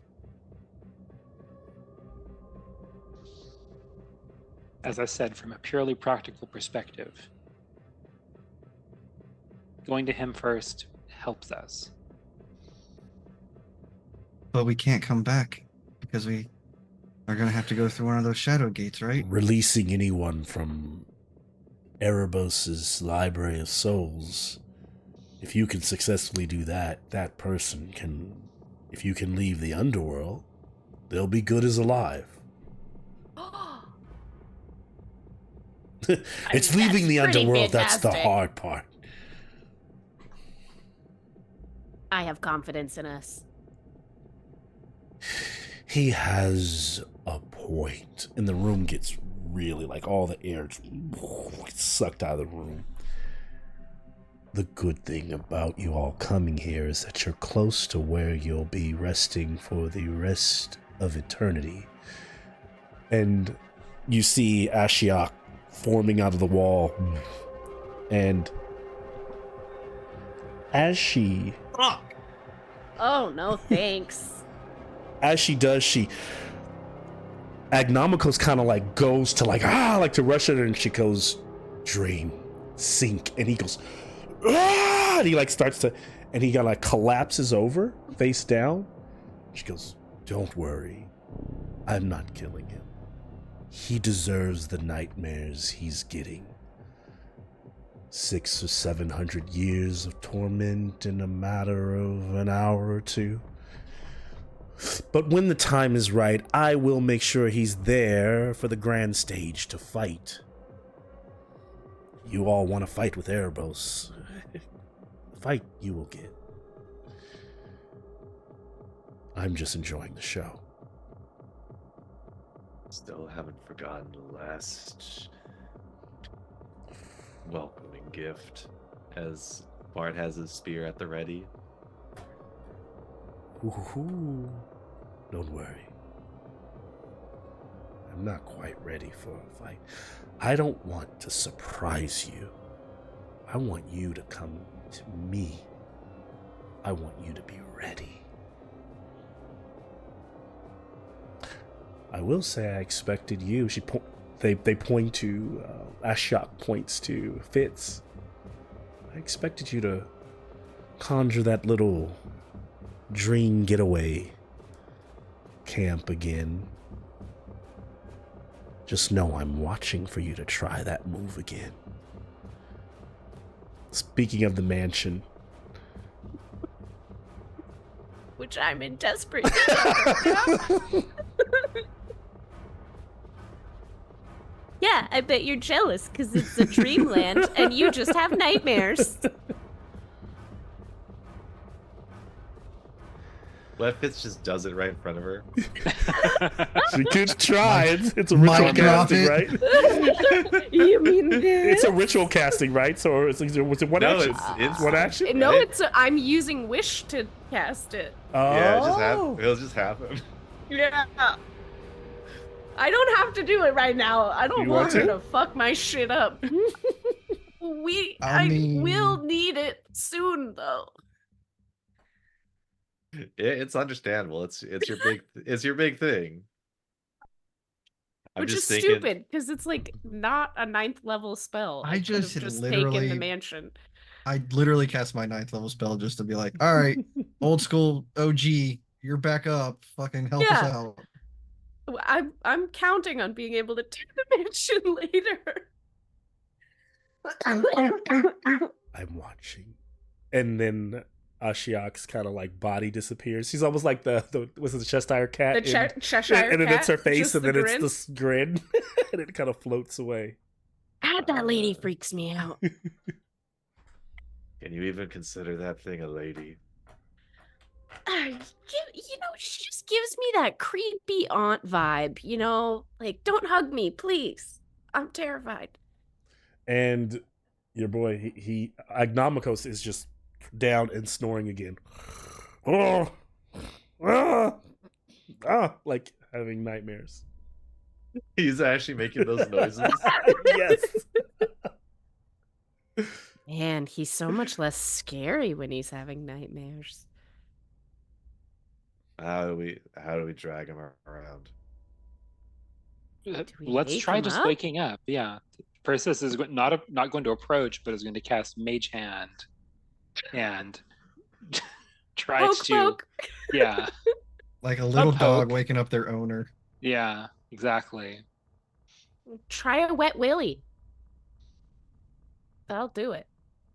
The mage hand kind of like pushes him and nudges him and slaps Again, him. his cheek.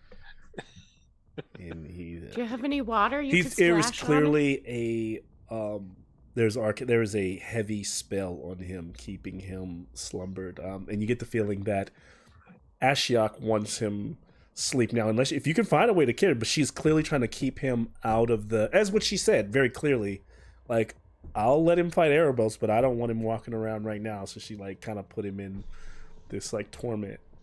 So he's having these like awful nightmares. Maybe a high level spell or something like that would like that. Something like a mage hand is probably not going to do it if you want him back in. Otherwise, he's. I was hoping he Has was to just spell asleep. magic. Yeah. Nah, this is some high grade nightmare shit. Yeah. Listen, I ain't going any higher, all right? I just wasted my 9th level, really, if we don't wake this fucker up. So, like, I'll use a 3rd level Dispel Magic and roll for it if possible. Is that what you want to do? Yeah. Okay. I don't. Yeah. Does I'll use Fitz want to a, help with So the that? spell that she I have an used- inspiration that I've been holding on to for, like, fucking sessions. Great. Ooh. Fabulous. She used. A, 'Cause we a need this DM to work. inspo or Let me a look at Fitz the inspo? spell level that was Like, used advantage. really quickly here. Inspo. Oh, good, good. The DM inspo. Got Yeah. it.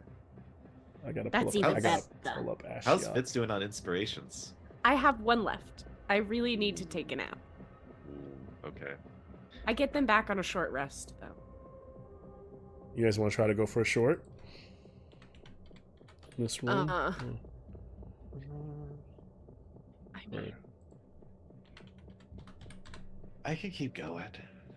yeah, I'll just, if we have another encounter after that, I'll for sure be tapped. I'm trying to pace myself. What could go Um, wrong? I think while I'm at She it, casts like a 9th level sleep. So are you trying to dispel magic? Yeah, So, and then I'm dispel gonna is like try it. third. It's like 3 or up. It's It's like third it automatically level. third. It drops. If it's 3 or higher, they have to roll for it, right? You have to Yeah. roll. Yeah, you have to roll for it. I figured as much. If she cast sleep and he went to bed at level 1, I'm dead. We found the Archon's weakness, everyone. it's sleep. Yeah, she didn't cast sleep. Where's Proximos when we fucking need him? For real. All right, so this is my modifier, right? Yeah. That's just that would be a 21. Against Rolled her. a 16 plus 5.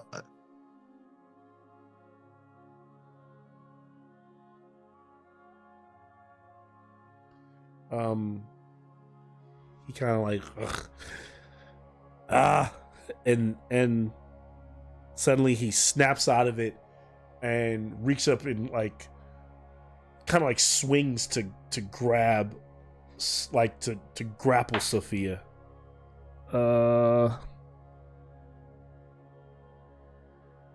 That's like that's 32 to hit.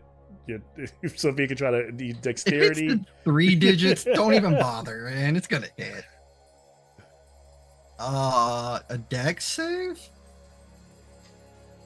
that what you're asking me to do? Yeah, if you want a dex, or you can, or athletics. If you're gonna try to, yeah, I guess it'd be a dex. It'd be a dex. I Save. mean, I'd much rather. I'll do give you a dex athletics, save try because to- that's probably better than just a regular acrobatics. They're the same, man. She's a centaur. She ain't dexterous. Ooh, that's not bad. That's a 17. Okay, and so he grapples you and he starts to kind of like Shit. choke Sophia, holding onto your throat, like he's waking up, but still kind of halfway in it, having like this kind of night terror. What do y'all do? Excuse Bart me. is trying to take like pry open the fingers, like the thumb from the pointer, like trying to get Sophia out of the grapple. Out of the grapple. So, Yeah. as athletics. Yep. You Is hear this a Ashiok chuckle. humanoid? He's a giant. He's a humanoid. He's a humanoid, so that does I'm count. casting calm emotions. Okay, You okay. calm the fuck down. It's a That's charisma a save. 25 athletics. Charisma. 7. I'm gonna say he's at disadvantage because he's in stress. And it's an 18. Dirty 20. Oh, Jesus. One of these days. And what'd you get? I'm not... 25. 25.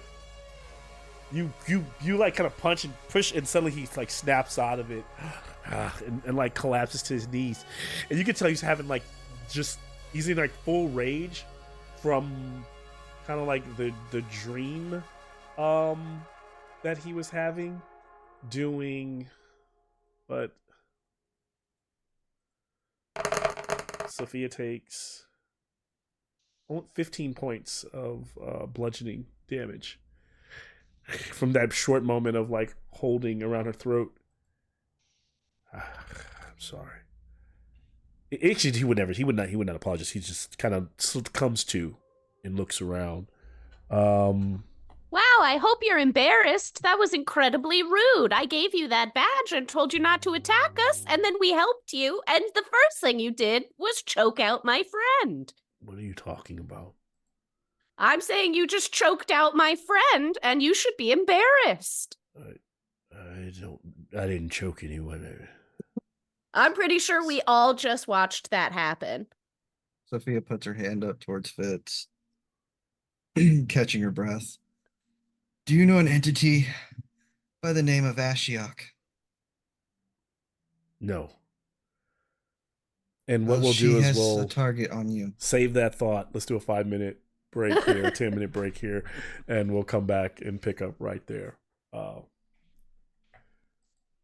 I'm not gonna like this fight with Ashiok, but man, do I want it to happen so fast. I would say without even an insight check, because I think you just earned a no point with Ashiok for dispelling her spell. That's full on. I've not liked her since she was all like, "I'm not the Murder King." I see this I as was an like- absolute win. Just bring it on. This has been like Sophia's fight the entire time. Only shitty part is she throws nightmares. Yeah. Yeah, it's gonna be really bad when we fight for real. I'm terrified of that character. All right. Yeah. All right. Good stuff. We'll come right. I know that like we haven't done any bathroom breaks. It's been a good amount of time, so get right back to it soon. Oh man, crazy stuff. So they are planning to go. So okay.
All right. Hello. So, Colin, Yes. I took like half an hour and I read through the rules of the detective game that you posted, Mhm. and seems pretty straightforward. It's a lot of it's kind of just like discussing and like trying to figure out which like course that you want to go to try and get as many helpful clues and be able to solve the case, like figure out what happened. Yeah. It seems like it's pretty straightforward. Um, it does recommend taking notes. I think it says ideally have a whiteboard, which we won't have. I'll But grab a notebook and like we can do that at least. There's also like a actual like a fake police database that you can access, and you have to sign up to their website, but you can access, like, depending on which case file it is, it gives you some information. So Mhm. I logged into that, so when we get there we can learn a little bit more information about the suspects and stuff like that. Okay. When you made that account, is it like an account for the group who's playing, or is it It's like a singular individual? person. It's Okay. like, yeah, individual. But I'm assuming that it's kind of like you should have like someone should be logged on so that you can review the details with everybody else. Yeah. Hmm. I'm But yeah, looking should forward be to it. It looks interesting. interesting. Yeah. Hmm. Yeah. I have a different one called Chronicles of Crime, which I tried playing it in solo. Um, I just wasn't Mhm. sure. It has advantages and disadvantages. It's like party piece is it's an augmented reality game. So Uh-huh. you arrive at crime scenes and you like it's connected with an app. So you tell it which scene it is, and you actually like hold up your phone and you can look around like you're inside the room. Augmented reality, like some of that stuff's like really cool. Hmm. And and as things come along, it's definitely improved a lot. Yeah. I One of was the just more things, yeah. like I was struggling with it with like trying to see what leads it was trying to send me on. Uh, and I got Mhm. through the second time I played it. I got through the first scenario with just barely enough time to like um, to say that I had succeeded well. Mhm. But the first time I tried, it was just I first time I played, it was just like, no, you failed completely. Like I don't understand why. Yeah. Sorry, I got back and I only heard a little bit of that. Sounds here about like augmented reality, a game that you're playing, Colin. Or Yeah, it's a board game. oh, Chronicles of Crime. oh, is that the one that you all are playing tomorrow? No, it's a No. different one. Oh, different one. We're Okay, playing we're playing Detective tomorrow. okay. Yeah. I have yet to been able to reach the conversation with the wife and see if I can come in the morning. But I think if I could just bring, I might. I don't know if I'll be able to. How long is it? How long is a game? It's a long It's a game. long game. It's supposed to be 3 Yeah, hours. I hate that every time I come, I just like kind of like watch and talk. But I might be able to stop by for coffee, but I probably won't be able to play. Yeah. Yeah, no worries. One day these days, because I'm going on another. I'm like going on another trip on Monday, so I'm gone for another 4 days, and I've been doing these Oh like wow. 2, 3, 4 days things, and so it's leaving Jennifer by herself. So she's like, you know, unless I can play the game and have Emmy on my arm, it's probably gonna be tough. And so, and then we have some other things we have to do tomorrow too to prepare for the week. So it's kind of gonna be a tough one for me to like be gone for like 3 hours, but I can like Yeah. maybe stop by and say hi, kind of thing. Yeah. Yeah. Um, it's one of those things too where it's like it's cooperative Yeah. and you work together, but it's not like you have individual characters or things that you're doing. It's like Yeah. you're Right. just You're like all a just group yeah. that's discussing and then trying to work out how you're gonna solve this case. Yeah, it's like murder mystery, like advanced murder mystery for like a new age, I'm sure. So you don't take turns. So it Mhm. says it's for up to 5 players, but you could just as easily play with 10. Yeah. It's just the minds in the room and how much. Yeah, that's pretty cool. Maybe I'll try to support while I'm there, however I can, based on what I know, what I learn. Do your best, yeah. Yeah. More than there. It sounds fun. Like it actually is. Like, that sounds. When you sent me the little info on it, I was like, that sounds cool.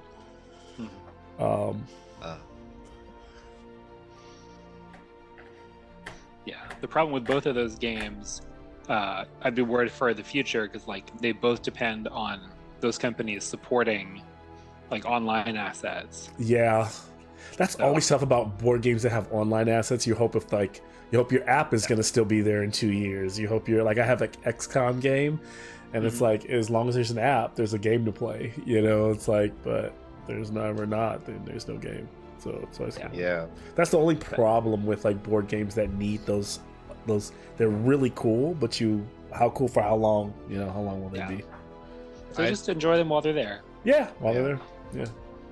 I'd really hope that they would, or it'd be nice if they took it as a direction of like a self-contained app or something that you can download, like it's an actual file that stays on your phone that's not needed with the internet. It's That like, would be cool.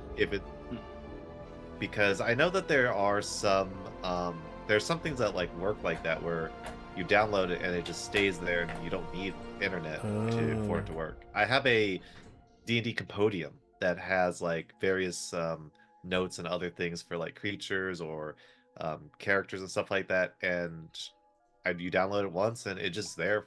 Yeah, that would be cool. That's pretty cool.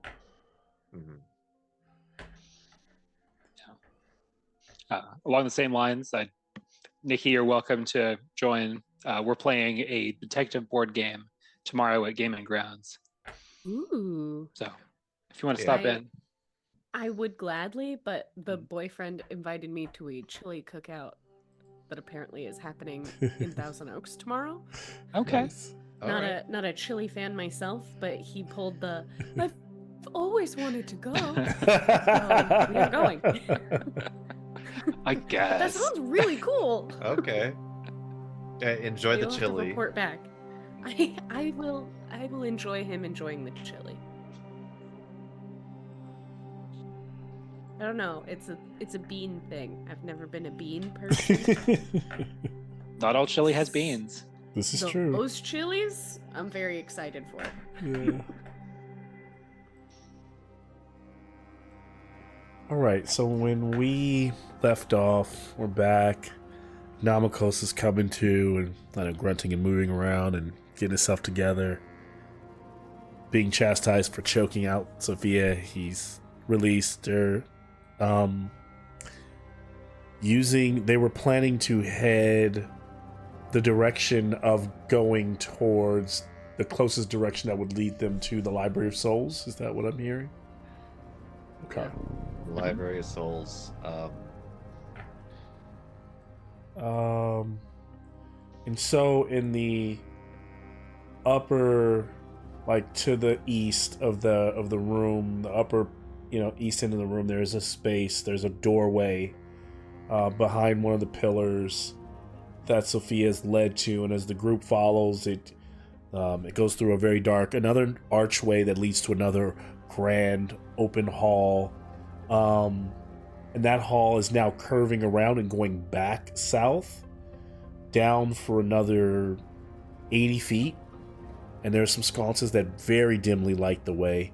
Before it looks like it's curving around, curving around to the left, which at this point would be going back east, so it's going south. So you're going the right direction, but you have to kind of go down, and then it's leading back across. And so far you all, I imagine, are just kind of following that until it leads you to some source. Along the way, what's your marching order? What are you all doing? Is there anything kind of to give you a chance to interject in there before you just continue on until you find like where that path leads?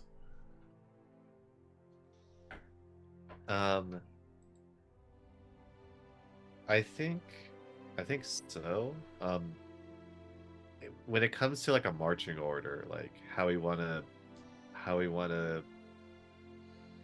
position the party, I think Bart would be next to Sophia, because I'm Okay. assuming Sophia's leading the way because she has the lantern that's guiding. Okay.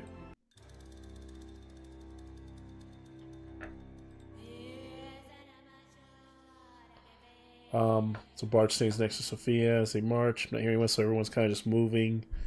As they get down to the end of that hall, that 80 feet, like I said, it curves to the left, which is kind of going east, and then they notice 20 feet, it turns again to the left, and now it's going back the other way, so the hall is now going back up north. That appears another 60 feet, but at the end of that hall, as they move slowly, there does appear to be a room. All these chambers so far have been fairly large. This one is probably the smallest chamber you've come across so far. Maybe 40 by 40 feet. Another squared room. Dimly lit. 4 sconces on either wall, are in the corners of the room. That same ghostly green. But this room, what's different about it is where everything has kind of been impeccable. It is scattered with refuge and junk, artifacts, weapons. It appears that... Actually, am I getting this? Let me make sure I'm right. I'm sorry. Rewind all that. No junk, no refuge. I made a mistake there. Thank God. Re-downloading this room. The room is actually fairly clean, but you notice that are hieroglyphs all along the walls. The sconces are still the same, still 40 feet by 40 feet. Little hieroglyphs, all you kind of can tell, even though the obsidian walls, you look closely, a lot of texture on those walls, the light kind of dances off of them.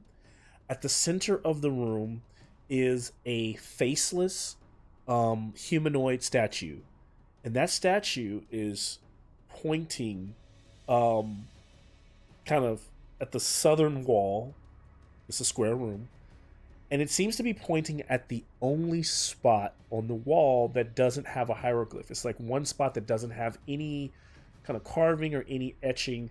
But everywhere around this room, from ceiling to floor, there are humanoid people. These hieroglyphs depict people, and as the more you look at it, they appear to be people of Theros doing things, right? Working, fighting wars, living, eating, like partying, having revels, satyrs, centaurs, humans, all of them depicted, tritons under the sea. And they are innumerable to count. Like they're just like almost like little stick figures. As you get up, they're all etched across these walls. And that statue in the center of the room is on a kind of small dais, round dais. What do you all do? That's what you see. And the lantern has brought you here, right? This is kind of where the lantern stops. Does the lantern point at the statue or what the statue's pointing at? It does point towards the center of the room, towards the statue. I actually have a question for Colin. Okay. The spell True Seeing, what's the duration on that? 1 hour. Has an hour passed? Oh, so Zendali has that, right? Yeah, so she's... an hour hasn't quite... Well... We've been playing almost in real time, right? So from the time you cast True Sight on her, that's a good question, because it could have been an hour. Like it could have actually been an hour, because that entire conversation with Anamikos. I'm gonna leave it to a roll, and I'm gonna say I think there's a high chance that she's coming up on that hour. So I'd say there's a 30% chance she's got a little bit of True Sight left. So who wants to roll a D100 for me? And hit 1 through 30. Got it. Sure, let's go. Yeah, normally with the way time passes, it would seem like she'd have a ton of time. But I know we've literally been talking, and there was that whole fight. This was that whole. There was a lot of time in that one room. That's a no. That's Okay, 16. so I think and then probably the way you're moving through the halls, there's just when she gets there, she's like, I'll say what she sees is like the room kind of lights up for her. All those little figures kind of like they all kind of like have like an otherworldly glow for a second, and then it's gone. The glyphs that are literally People everywhere. Yeah, everywhere. Yeah. This is like It the all- advanced version of the painting sucker inner contraption. If we look closely, would we recognize anybody? So you're looking at the people. Can I have an investigation check? It would be a disadvantage because there's so many. It would be a disadvantage investigation check from Persis to It's try to already a recognize disadvantage. someone. Yes, so that it just stays a disadvantage. Yeah, Persis is this a- angrily looking. Is this a language that the runes are in, or are they like? No, they're not really like they Or it's look. like a pictogram. It's a pictogram. It's more like it's like almost like Egyptian carvings of little people doing things and working, but like Okay. layers of it from top to bottom all the way around the room. At disadvantage, it still manages to be a 23. Okay. And so looking around, at 23, Persis, you actually notice someone, but it's not someone that everyone knows. And here's the catch. It's a person from your past life, before you even met the bullies. It's up to you to decide who that is. You can make it up. You can you do have to give them at least a name, and kind of one line of disposition or who they might be. You don't have to rush to give that. You can send that to me in the chat, but you do notice one person. But it doesn't seem to change anything. It's like that, and you notice it because of the action, the way the person is carved, maybe something that they're doing. Yes, you do notice someone, but it's not like someone that that the bullies have come across. Mm-hmm. What is everyone else doing? And I imagine that everyone else kind of sees that for a moment. Persis kind of stops and she like leans in, like looking at that little figure, like, so you probably all see that and kind of clearly know that she's really paying attention to something. She spotted something there. The statue that's pointing. Mm-hmm. Is there anything on the statue? Matter of fact, there is. As you walk over to it, Bart, you at the bottom of the dice, there's a little carving, and it reads in your Acroian common. It just reads, "Choose one." That's it. Choose one. Everyone. It's telling us to choose one. I'm assuming one of these figures. That's what I can make of it. Does the statue itself look like it can turn or move? It does actually look like it might be able to turn or move. And its arm actually looks like there's a joint where it might even pivot up and down or left or right.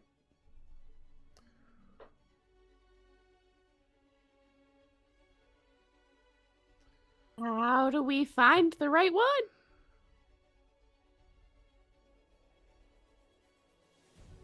Sophia, you got any family resemblance on this wall over here?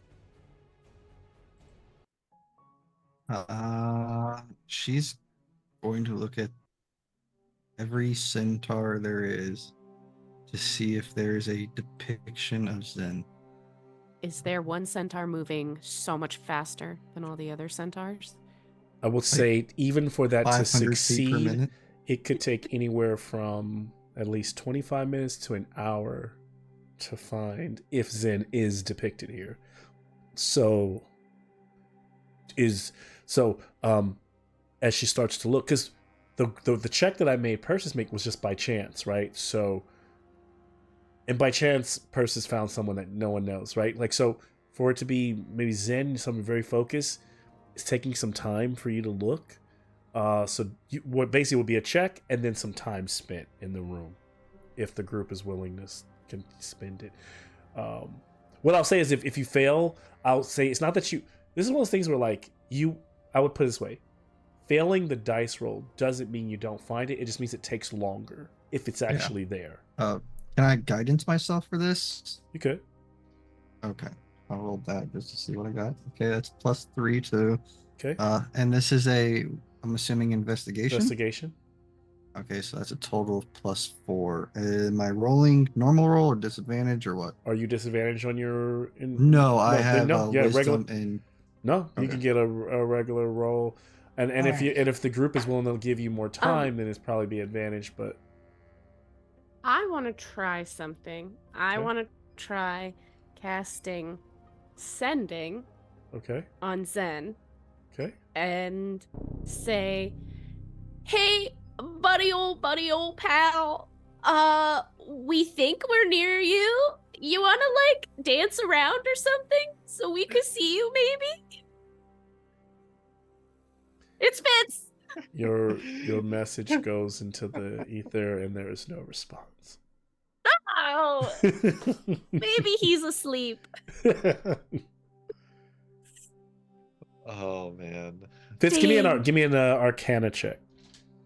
Okay. You've got this. While Sophia's hunting for Zen in the pictograph. Okay. The roll for my investigation with the guidance and my whopping +1 is a grand total of 22. I Okay. rolled an 18 +4. Rolling crazy tonight. All right, good. And I got a 13. Okay, so you get the feeling. I'll start with Fitz. You're getting you get no kind of like shock feedback, but you get like a very oppressive feeling that there's like a magic blocking that message altogether. Like it's just like not. You felt like your spell didn't go through, right? Like it didn't get to Zen. There's some interference going on. And I bet he would tap his hooves if I asked real nice.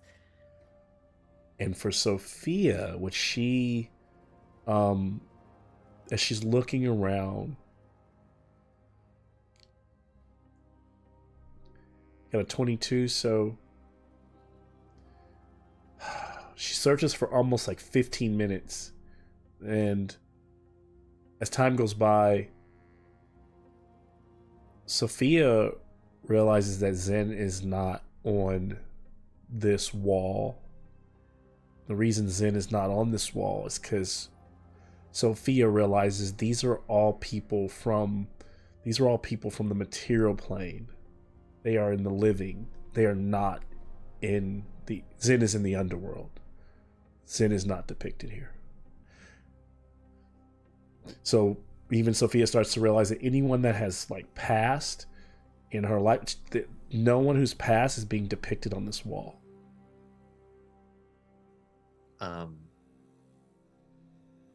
guess I should probably then, in retrospect, retract the second half of the message. What was that? Because you asked me to send you. Oh person yes, was- it was the person. Oh, sorry, I hadn't looked at it yet. If they're Yeah. dead, then you probably No have to- worries. Yeah, now So, and that's funny. so I he's should have. alive I somewhere. didn't want to share that, but like, yeah, okay, Okay. yeah, okay, got it. So yeah, you would probably have Yeah. to. Well, Yeah. here, let me think And about that. well, and Unless he's a returned now. No, I'm joking. Maybe make it someone else. I'm just Make him retracting alive. the part about Yeah, him being dead. Yeah. About him being dead. Got it. Yeah. And I'm gonna copy and, that. and probably like while Sophia was looking around, Persis would say to the others, like, these are real people. They depict real people.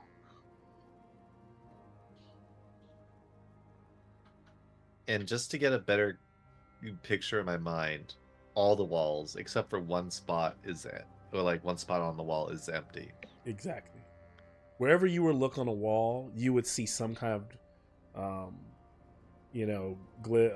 hieroglyph of a scene playing out of people doing things across that kind of like almost like of every like they're so small that there's like almost like each one is a line, a decorative line on the wall, and each line goes all the way across and all the way around. And on every single one of those is a person standing by another person doing something, right? Maybe one person's handing someone an amphora, and the other person's partying, and one person's drinking, and others are laying down, and one person's toiling the fields. And then on one wall, there's a war happening, and they're fighting in their phalanx. But it's just so many of them. And then there's one spot that the figure's pointing at that has no one there, like no one in that spot.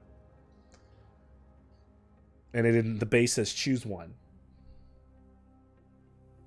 What do you think it's asking?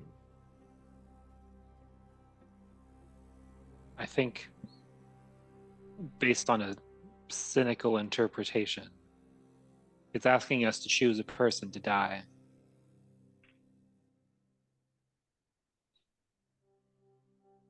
A real person.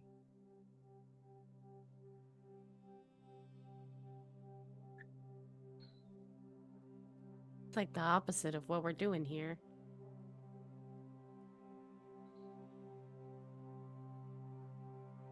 Based on what we know, Why would the lamp This makes lead us sense. here?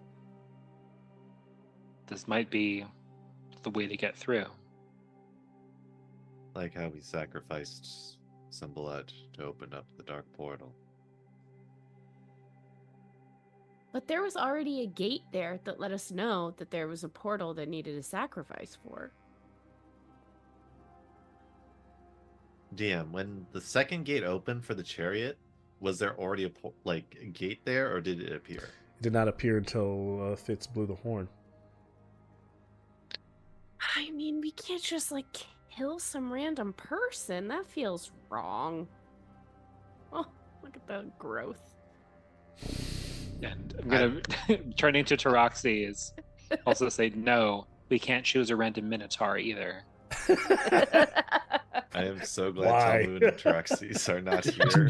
Is there like a section They would that's kill like someone so just fast. minotaurs? He'd be My like, movie brain Can just we get goes the- to, if you've ever seen Terminator 2, Arnold Schwarzenegger's a Terminator and it's John Connor, and when they go to like get his mom out of jail, Arnold Schwarzenegger just shoots the guards in the leg. He doesn't Yeah. kill them. And he's like, you just can't go around shooting people. And he goes, why? He's like, because you can't. He's like, Why not? Why? You can't. Why? It's so good. But that's what I think. Imagine Troxy's just like, why not? Like, we've been doing Droxys would literally one by one just be like, that's another one, that's another Yeah. one, that's another one. Can we get this statue to point at multiple things? Can we glue more fingers Yeah. onto this? Can we just circle its arm like this? Just get all of that This section? region here.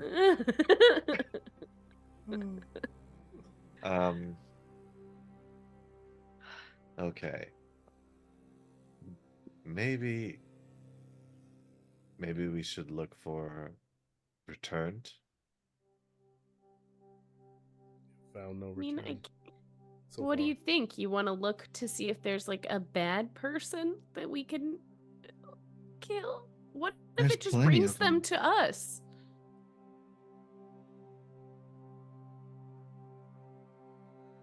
We're going to have a very difficult time determining if someone deserves to die just from looking at one picture of them. Yeah.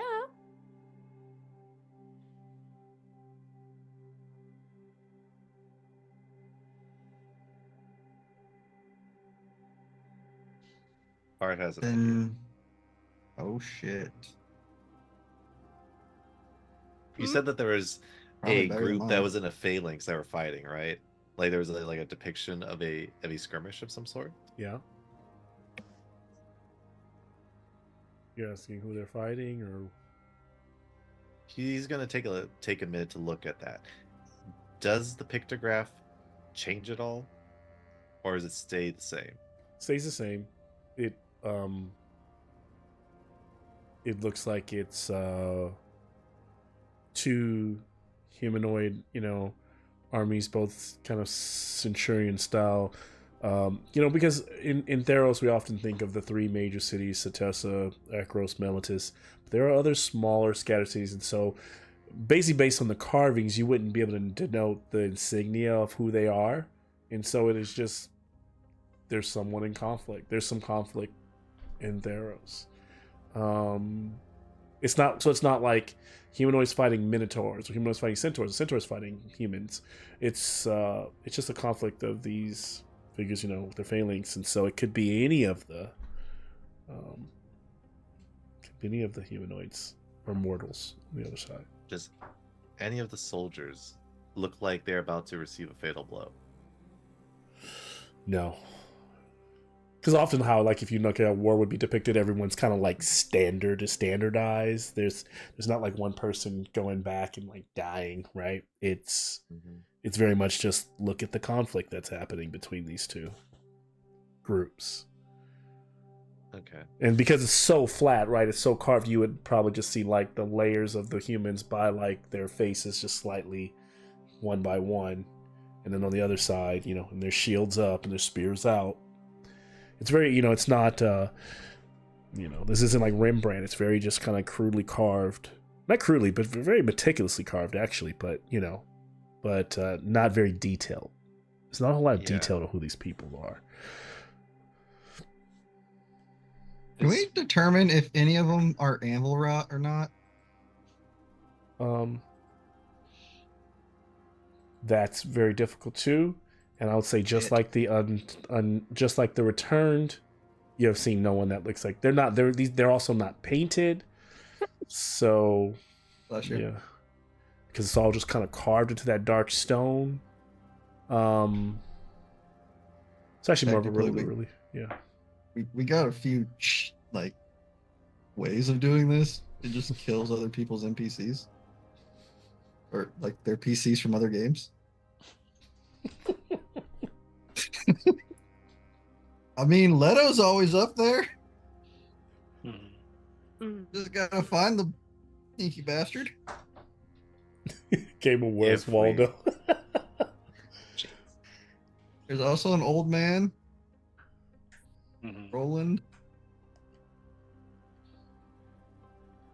I want to re-stress how difficult it is to try to just find someone. Oh yeah, no, I'm just saying.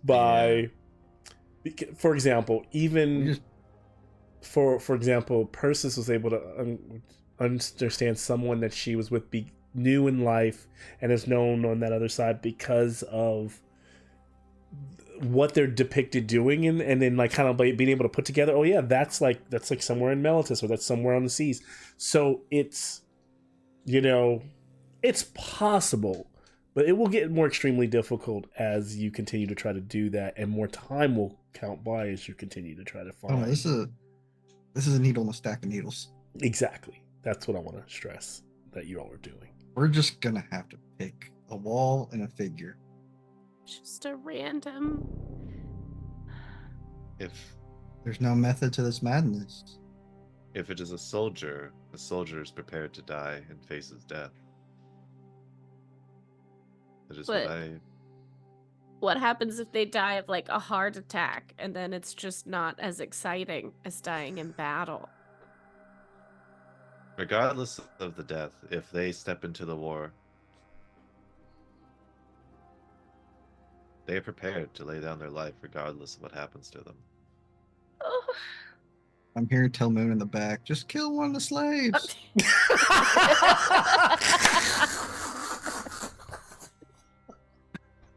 Wow.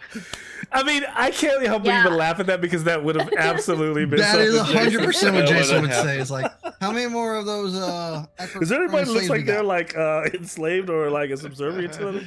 Why don't we just get one of these? Jesus.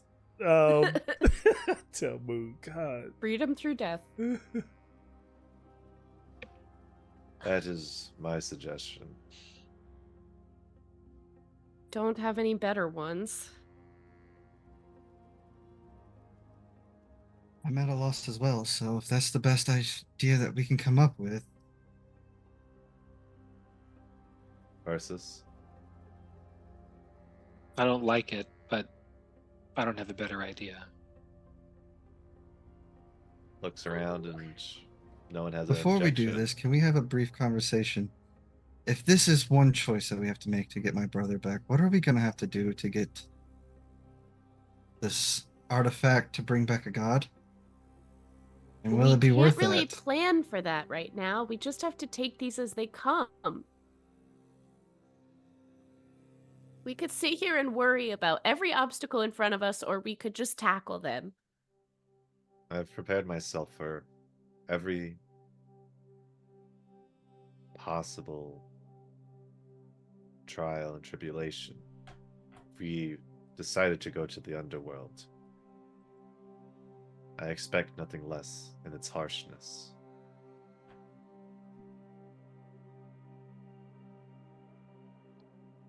Are you not resolved?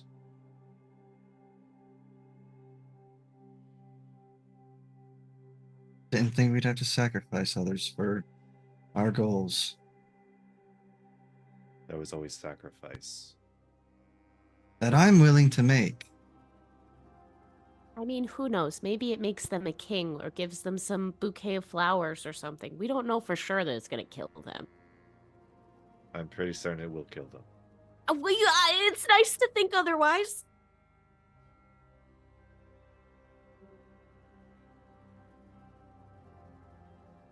Do you think your brother will thank you for sacrificing someone else to get him back? I don't think so. But also, I can envision him being quite stern with me, which is strange for him. That I came to the underworld for him. I haven't seen Zin in many years before his death, so it could be bittersweet.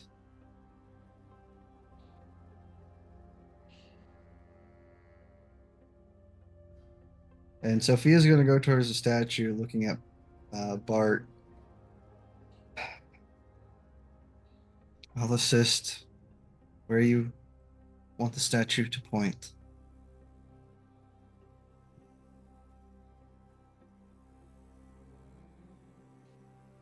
Bart gives a nod and takes the statue and begins to move it to where, for no particular soldier in question, just one of them. Yes. If you want, I can just randomly roll it. If you want to leave it up. I mean, honestly, just whatever you tell me is, if it's a random soldier, that's a random soldier, and that's your choice. Okay. In that display of war, and as you lock the finger pointing towards one of the soldiers, you hear a little click. No fanciful magic, nothing arcs out of the hand. There is a bit of a chill that goes over the room. Then one of those soldiers, as though they were never carved, just disappears. And from their phalanx, and then another, and another, and another, and some on the other side, but more from the one that you've chosen, until there are none. And Bart, you can kind of hear the cries go out through the hall. And there's a and the statue that is pointing kind of breaks apart, and all this energy kind of coalesces for a moment, and the statue, all the broken pieces form into a shadow gate. And that swirly dark mist appears at the center.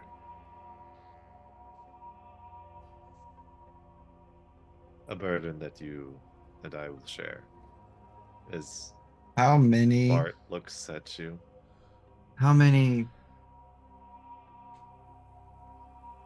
Disappeared. pictographs disappeared? Is it one for each of us? Give me a second.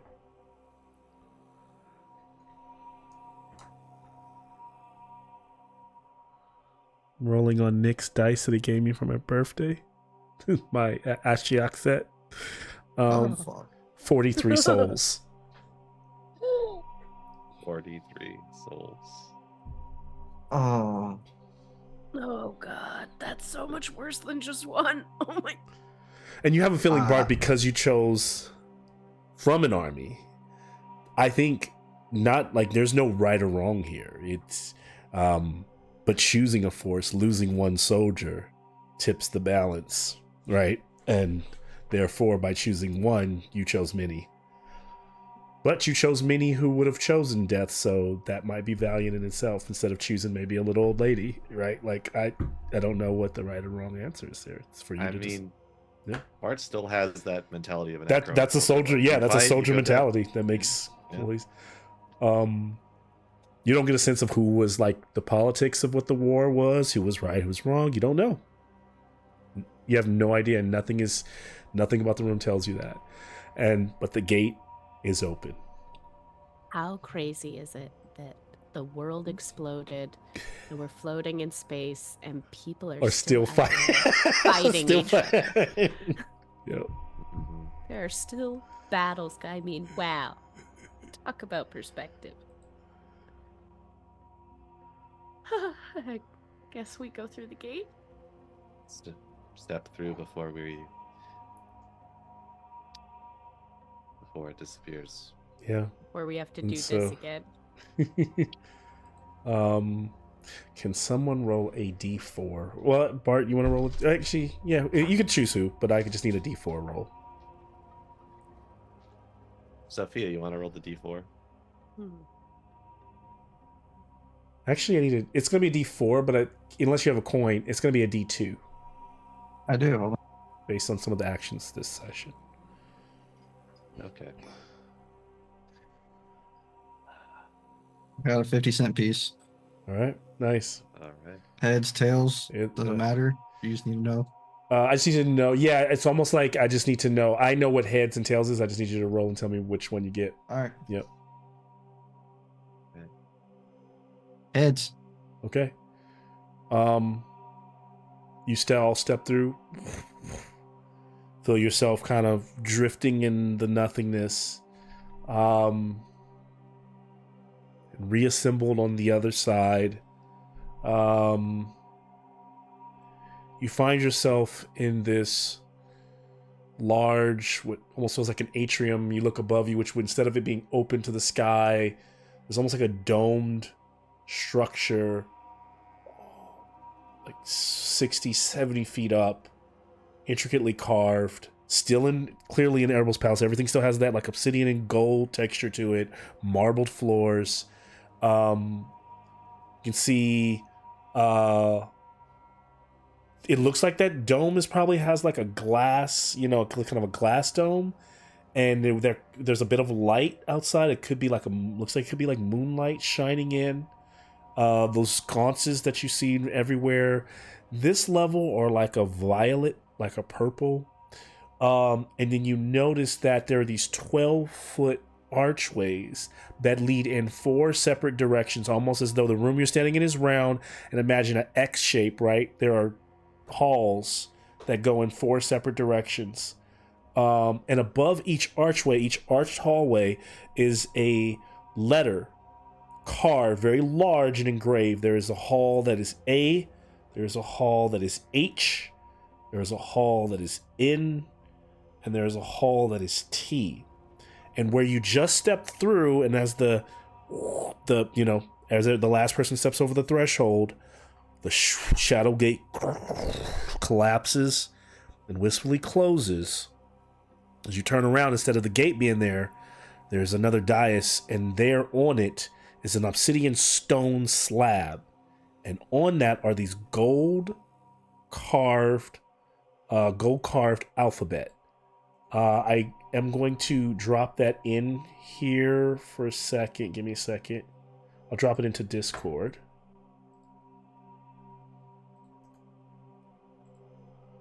If I can copy it. Hold on, give me a second. Feel free to roleplay amongst yourself if you like, but I'm just gonna get this here. What do these letters mean? Where are we?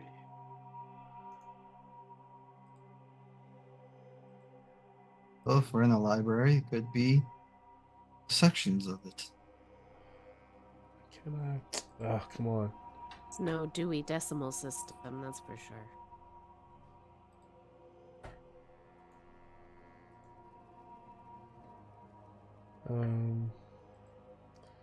Sorry, this is something I didn't do before that I should have done. So let me make a quick copy of this. Out of character, it would be hilarious if, I guess, yeah, if Dewey Dewey had showed been up? here. Yes. That's why I was like, construct? Is there a construct? Can we pick one out? He is in Fuck the that shit. underworld. If we could have gotten rid of Aeneas with that, then I would have been happy. I was like, dude, we have like other PCs and other games. Like, Yes. there's an old man just walking around out there, rolling, just like, yeah, it's okay. Leto, that dude, you know, sacrificial lamb, I guess. I don't Maybe know. in a library, yeah. Okay, I think I can add this now. Let's see. 40 fucking 3. I don't know if Sophia God. feels good about that at all. I don't. I sure don't. Nope. Like one, like we all were like one. Okay, that sucks. 43. Yeah. So this is an alphabet that you all are quite common and would understand, I think. Sits before you.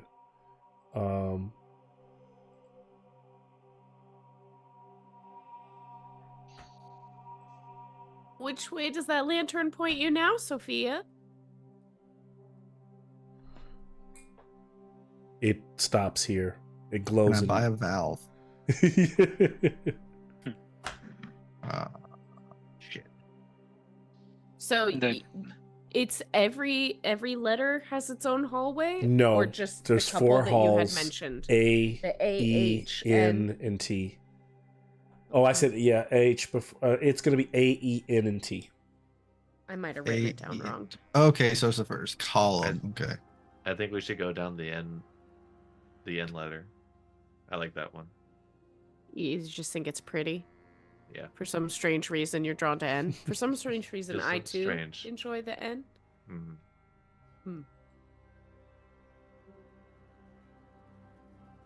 Alpha, I mean, it's the first, right? Is N an alpha? I don't know. Maybe he's a new. Some shit did happen in the underworld. I mean, can we do like a history or intelligence check or something to just get what these 4 letters may coincide with on the dial? Yeah, give me a... I'll take a history check from you, Sophia. I mean, I'm not proficient or anything.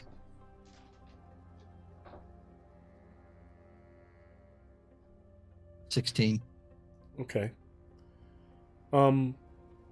This is the standard, THEROS alphabet. And each of the halls is so grand and they go down so far. What I can say, above each hall, it appears to be one of these, like I said, one of these letters, but there's only 4 of those halls.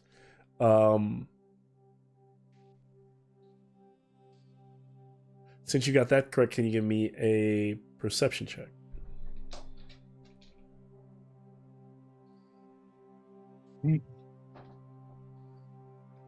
Perception with disadvantage is still 26. Okay. So, similar to the room that you were just in, with all those small carved figures, these halls, as you look a little bit closer, while they're really dark and dim, it's hard to tell at first, have, like I said, they're all like 12 feet high, and you don't know how far they go down, but I mean, like you can see down to like it looks like, which doesn't even make any sense to you conceptually, to the architecture of the space. Every one of these halls should not be able to go down to infinity, but that's what it looks like they do. But along the sides, they look like there are little carved statues of people on stone shells in each row.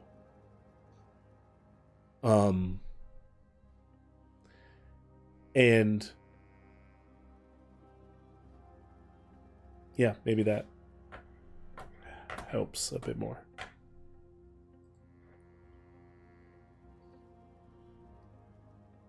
If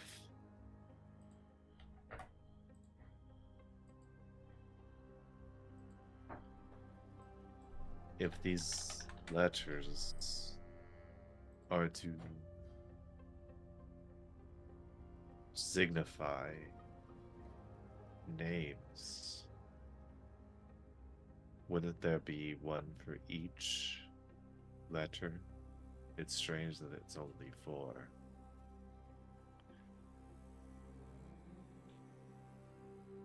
Perhaps they're not for names. Perhaps they're for eras, time of death, type of conquest.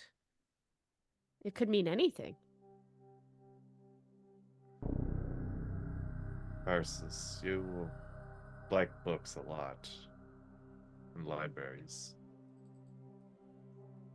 Does this make any sense to you?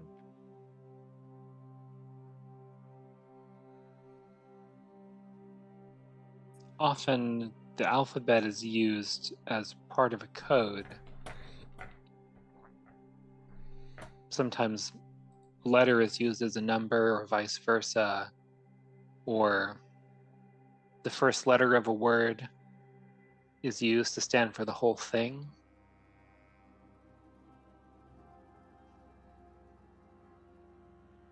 I'm not sure what this means. Each of the letters corresponds with a god that is still existing, but there are others who aren't represented.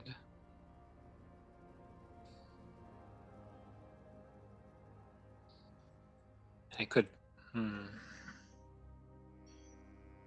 one would think if it was gods, then it would just be Erebos represented here.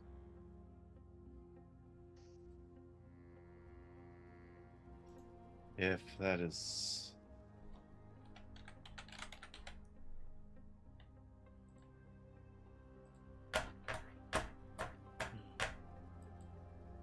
Oh. Well, like it said, take these on one at a time. And Sophia's going to press in. Which one did Sophia walk down? Well, she's at the dial.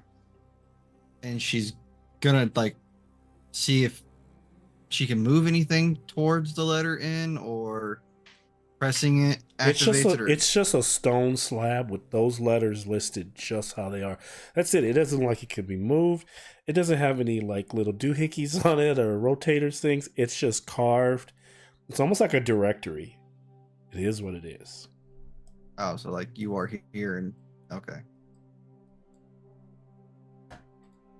Are there any depictions of centaurs within a couple of feet of the halls? Nope.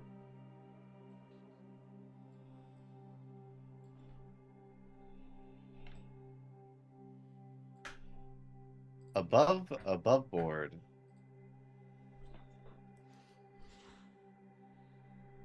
I feel like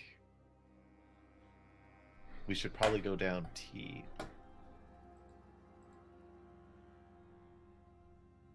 Towards that's the end of closer. the alphabet. Because it's closer to X on the alphabet. Mm-hmm. That's what I can think of, and there's nothing else in this room that would depict otherwise.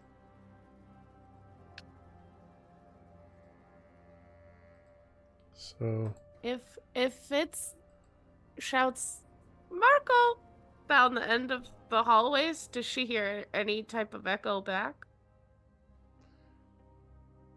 She does not hear anything back. So It's you're worth a you're try. suggesting T, Bart? I was just talking about board. Okay. Yeah, one more. Okay. Yeah. It's not a bad idea. Bart has no idea. He would honestly leave it up to the smart people, which is just Persis. Oh no. No pressure.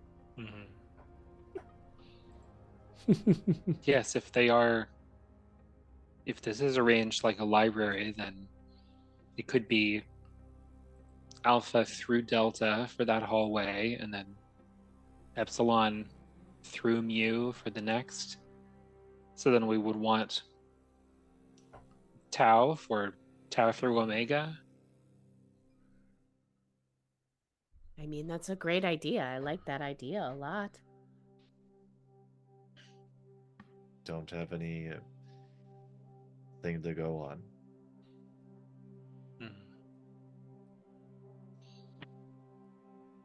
This, of course, assumes that we're in the Library of Souls and that people are arranged by their name. I think that's a safe assumption until we learn otherwise. If I can peek see. into the first little section of statues, do they have any type of name or any identifiers on the little statues? They do. All of them. And which hall? I'm gonna take a step into T Okay. and just look like the most immediate statue that's in T. It's a name beginning with T. This looks like a name beginning And with the T. one next to it is another name beginning with T, and the name above it is a name beginning with T, and the name below it is a name beginning with T. Is it T-A? Or like it's like starts with T and then with an A? It's almost like alphabetical. Yeah. These look alphabetical if I know my alphabet. And who knows, I could be wrong. You did grow up in a painting. Yeah. They paint letters and words sometimes. If it's alphabetical, then we have some walking to do to get to Kai. Not Kai with a K, the letter Kai. As you said, the dragon's like, what? I'm right here.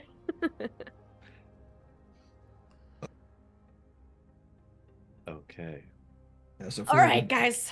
Heidi's, let's go. I just realized this group is like 7 deep with a giant dragon, a giant. We have an ancient like angel. We need more friends. Fucking stupid. And her dad now Yeah, is her coming dad with now is us. just like begrudgingly walking through these halls. Oh boy, Zen is gonna have a shock when he comes back. Hi, meet all our new friends. And yes, he's bad, Yes. but he's gonna help us. We're gonna save you with this ancient evil king. Yeah. The more things change, the more they stay the same. Am I right, Zen? Well, good thing he's not the brightest crown in the box. He'll just be like, okay. We promise you can run really fast. Let's go. Now, as they go and as they follow, they are going along in the order, and it does feel like this is an alphabetical order because eventually they get to the Upsilon section, and then they get to the Phi section. They continue to move through those people whose names start with that letter. And can I, the area with the chief, can I get investigations from everyone who's searching? Investigation checks. Okay. I'll give you an investigation check with disadvantage. Ooh, 18 Bart. with Ooh. A dirty 20. 17, Okay. what's up? Nice. Guidance. That's a 15. 15. Okay. That's impressive for Bart. Oh, I guess I can't roll under a 10, so that would be a 21. Okay.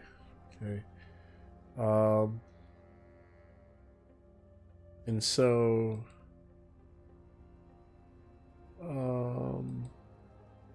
21, so the lowest is 20. So what's the highest in the group so far? 21. Did anybody get higher than Fitz? So 20, no, okay. So Fitz, there's multiple shelves of these statues. And in this hall there's like a section where the like you realize like the kind of like the room is like it goes all the way down, and at some point it sometimes will curve to the left, sometimes it curve to the right, but it continues to just keep going, and now you've gotten to this section. And like about because once you're inside the archway, there's a so it's like a 12-foot hall, 12-foot archway, but then once you get inside the hall, there's like it's farther up, so about 45 feet up on the fourth level of the stone, kind of just like they're not like even bookshelves, they're just like carved little spaces where each one of these statues is kind of stuffed into. You spot that centaur. That is very much Zen in a statue Hi. form. Give me a boost. And they're and as you've been walking these halls, it's emanating this kind of like the magic here. You can feel the souls here, trapped. What do you do? How do you free? And the lantern on Sophia's lantern is bright here. Is it big enough of an area for Kai to like flap her wings so that the 4-foot tall satyr, can get up to that centaur statue? It's not sure. It's some big wingspan, so it would be hard for her. Yeah. She could kind of climb up there and probably knock a bunch I of don't them wanna over. hurt any of the statues. Yeah, it's not. It would. She probably can't really. Her and Agnomicos are like what the fuck, kind of jammed in there. Even though they're able to stand as high, that they're wide. They're pretty much. They feel like they're in a hallway, and you all feel like you're in a hall. They're. Sophia, up there. I'm so tiny. I can't get up there. See if I have anything in my fucking bag of tricks. What do you guys? Sophia, do you want to rise and recover your brother? Lost the satyr? Did you just say that, Bart? That That's won't be when they go to necessary. Persis is going to step forward to you, Sophia, put a hand on you, and cast Levitate.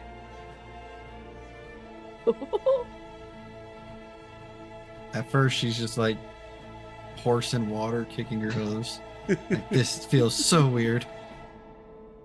But she's just keeping her eyes on that figure. Sophia begins to float, awkwardly steadying herself. She's like kind of moving up towards where her brother is.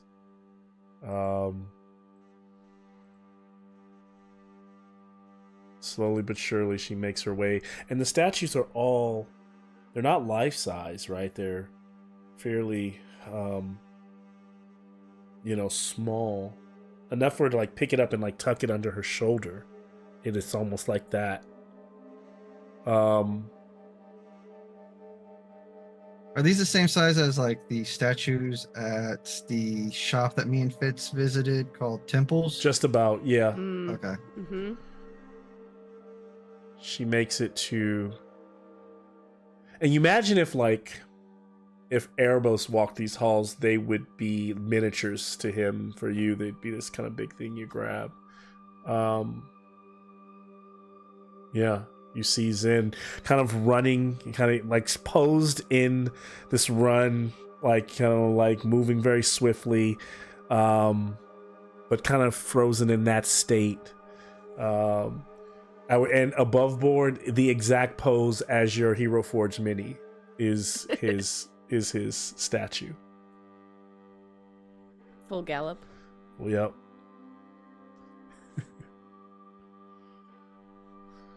Okay, how do I get down now? I imagine she made you float. You should be able to control yourself and Yeah. try to. Oh, you don't control yourself. No, I'm I controlling don't. your height. Yeah. So, person I begins can to move bring you across down. shelf to Yeah, shelf but like this is a book. Like, Yeah. got another one. No, once he grabs in, then Persis, like she still has her hand raised, controlling, and gradually brings you down. and so you make it That down. is a neat trick. Hasn't been useful that lately, but now. Have Zen. Now what? I don't know. I never thought I'd get this far, honestly. Does it like have instructions on the bottom or something? I mean, she will examine the figure. Is there a user manual? Yeah, it's like To release soul was there a break. piece of paper cast such and underneath such it? break here. There's Yeah. there's nothing like that, unfortunately. But you can Miracles. feel it resonating with the essence of Zen. But you don't quite like you said, like you're expressing to me, what do you do with this? You thought about coming here to find him, and here you are. You've got him, but what does that mean? What do you? I don't. Telmoon's like, maybe you just shatter it like a piggy bank. That feels irreversible if we're Feels pretty wrong. permanent. I mean, Do we just have to like carry him out? Hey, big scary baddie guy. You said that if we got him out of here, he'd be alive for real life. Does that mean we have to carry his statue back? Or like, what do we do now? You think I've ever been in this room? You talked like you knew stuff. I hear it. I know this in library. I don't know how souls are stored. If that's so, you're I didn't know. Unhelpful. You think I knew it would be a statue? I just thought maybe it was like a holding pin or cells, for all I knew. A dungeon, maybe.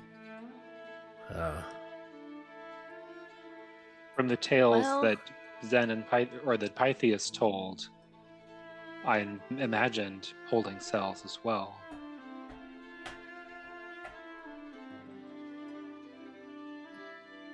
Yeah, I don't know what I pictured, but it really wasn't all of this.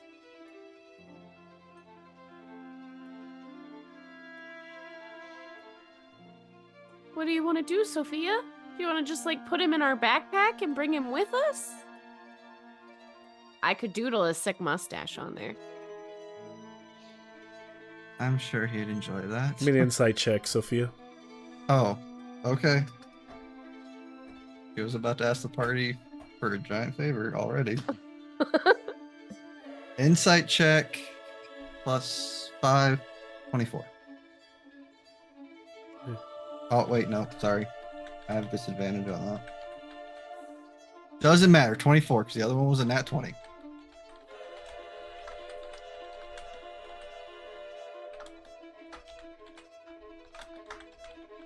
I have an idea, but pits would be pits. Okay. Why don't you? Do you want to share that? What's your idea? Resurrection. You want me to try to do resurrection spell with... We wouldn't be able to take a nap, you guys. How are we gonna get back? No, me. We need your precious I gems have for resurrection. One. I have it. She gave it to me. What? Fitz, for a while back ago, gave me a diamond that was worth 1,000 gold. It was Yes, I in did. Perforos's head. Oh, yes, because you should have all the diamonds. You bring us back to life. It's the only time I'll be able to cast Resurrection, but I do That still means have if any of us Revivify. go down, I still have down here. Revivify, so Revivify is immediate. Like I have to get to you ASAP. Resurrection is a little bit more lenient. Like gives me a little bit more time to get to you. Basically what he's saying is that if one of us dies and is like pasted, like you're just dead, resurrection can reverse that. If one of us goes down and like bleeds out to death, or like the body's still intact and is able to get to us right as we die, revivify will work. It's very limited. I have 3 revivifies because I also have the green diamonds you gave me forever ago. But I only have 1 diamond for resurrection.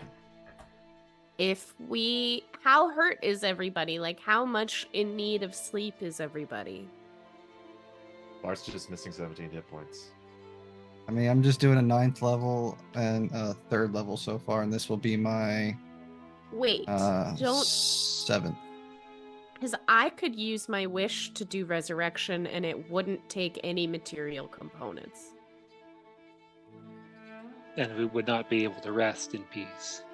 We would have to do some tricky resting, but I'm kind of scared about resting anyway. Ashiok made me all freaking nervous about it.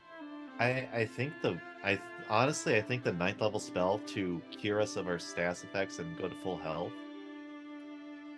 would be massive for Ashiok, because it got rid of like all those horrible effects.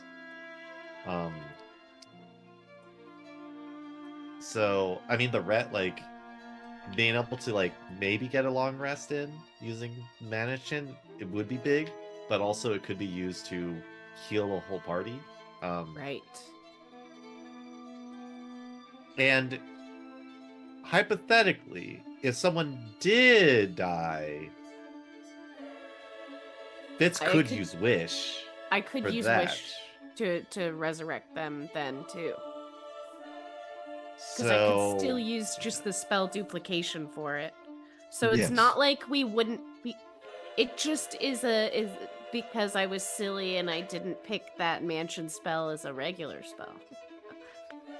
We have to do some resource management with it. But she could dispel it. Like, we could get kicked out mid-rest. So I mean, Or she could counterspell it. that's Yeah. true.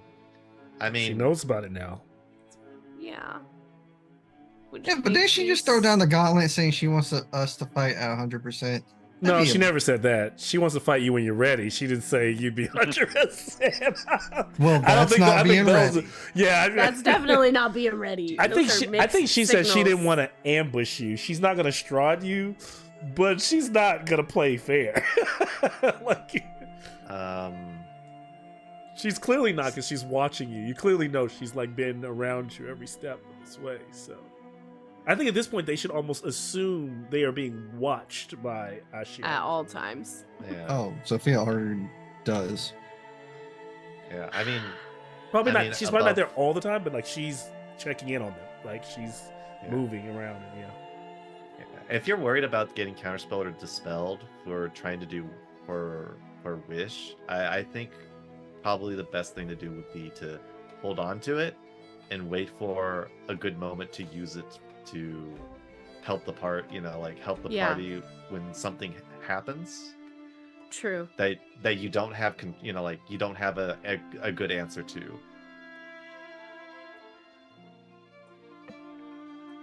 Okay. Because Magnificent Mansion, if you do it again, like there's so many opportunities for Ashiok to fuck with us now. I feel it's a hard decision. I know. I mean, but you can also look at it this way. That's your 9th level spell in comparison to my 7th. Yeah. Okay. Just know that if we need it, we're not screwed without your diamond. But also, what was the insight check for?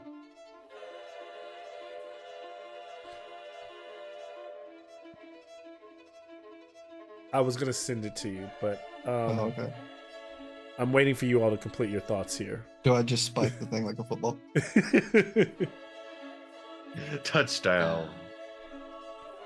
Well, those 43 soldiers were prepared to die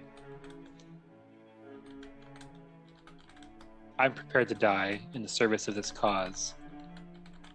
And that could involve giving up the possibility of resurrection. Death was always around the corner.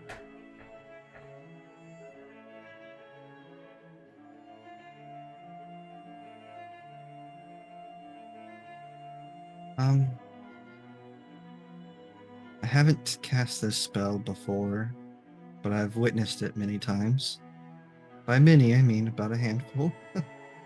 And it takes quite some time and some preparation to do this, so I'd rather not do it here in a hall full of potential people that could take the spell Interfere. over. Okay. So if we could get back to the main There's corridor where actually, at the end of the How hall do in we front of get you, out? there's a doorway, like a large archway, and you notice it, and kind of like on that cue, like the doors kind of open, and there's a landing out there overlooking the Neuronos, the ocean, and out there there's there's no other souls, there's no one else. From this distance, maybe 100 yards, you can't tell what else is out there, but it's just open flat stone, and it's on a large platform outside of the actual, it's just like outside of the actual palace itself. Just adding that, if you want. If Sophia's like, fuck that, I'll go the other way, go back to the atrium, you can do that as well. fuck it, what's a view, without a ceremony? Okay. Let's So they carry the see what's statue out further there. Once you get out there,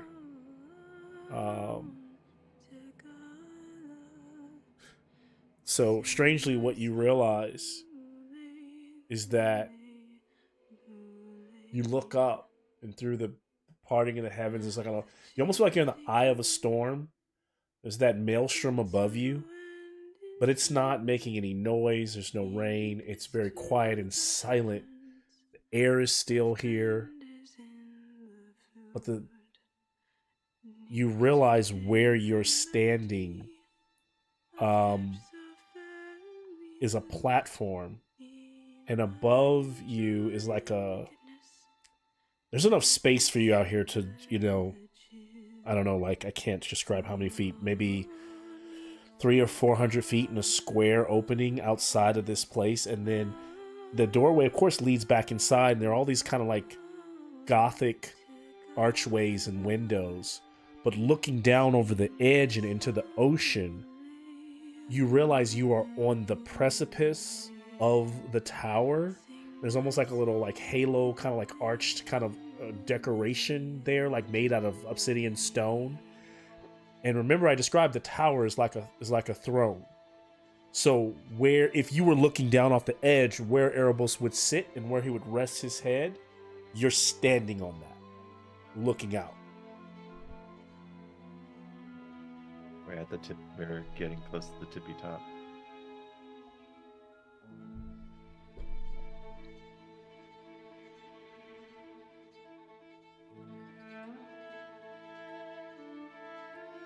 Sophia will find a solid leveled clearing and prepare the resurrection spell by placing the statue in the center of the dais that she has to draw out and get all her components out. And next to the statue, she places the diamond, but before she does that, she looks at Fitz and just mouths, "Thank you," but it's in a bittersweet facial expression, because she knows what this could potentially mean for the bullies.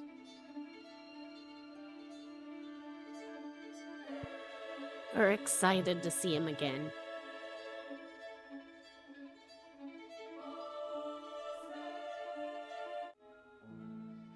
You guys have an hour to kill, so do what you wish. Short rest. Yeah. Right. That was the fastest anyone's ever said those words ever. Short rest? Yes. Doris? Okay. There is no random encounter. While this is taking place, and so an hour does go by, so you all can take short rests. And as you take your short rests, I could describe this, but I imagine you have the ritual. You know what, spend all this time. I imagine Sophia knows what the ritual is like that she casts, and so I'll let Sophia describe.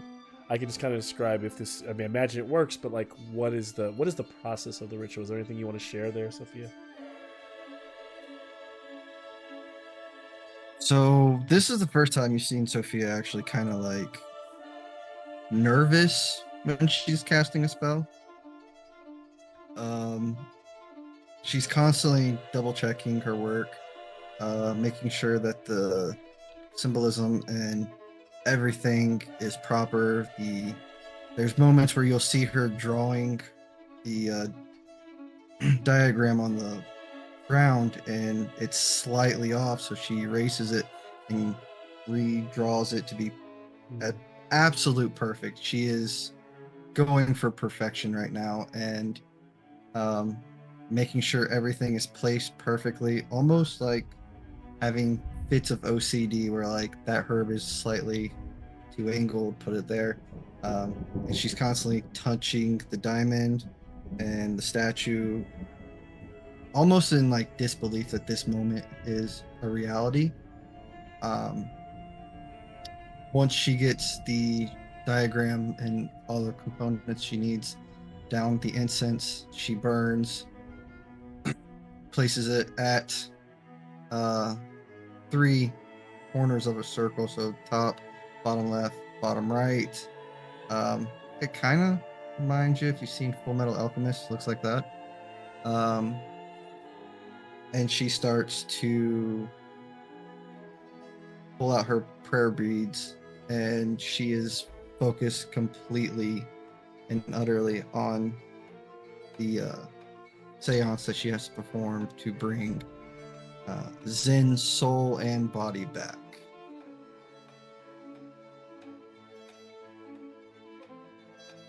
And as the ritual is completed,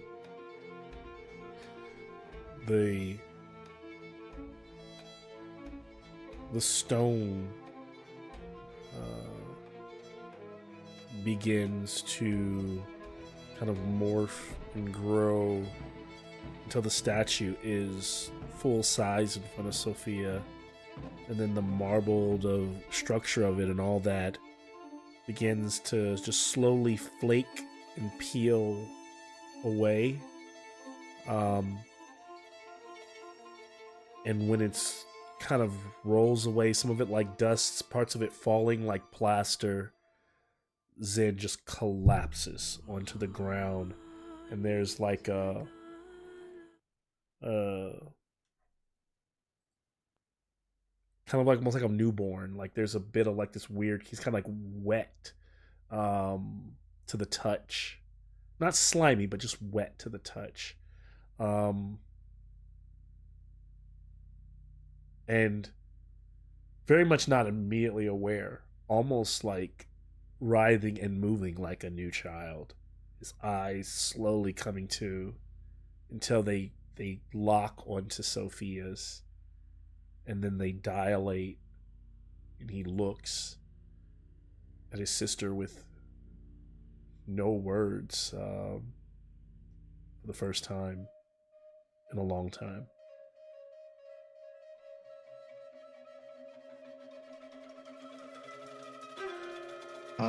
He smiles. Sophia's currently stunned, but also small tear runs down her face, smile creeps across her face. She doesn't say anything. She just gets down on her hooves, and like a horse laying down, she just hugs Zen, and doesn't say anything. Just kind of waiting for him to get his bearings. Group hug? Group hug?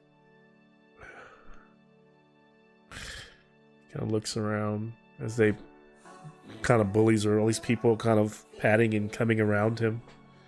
I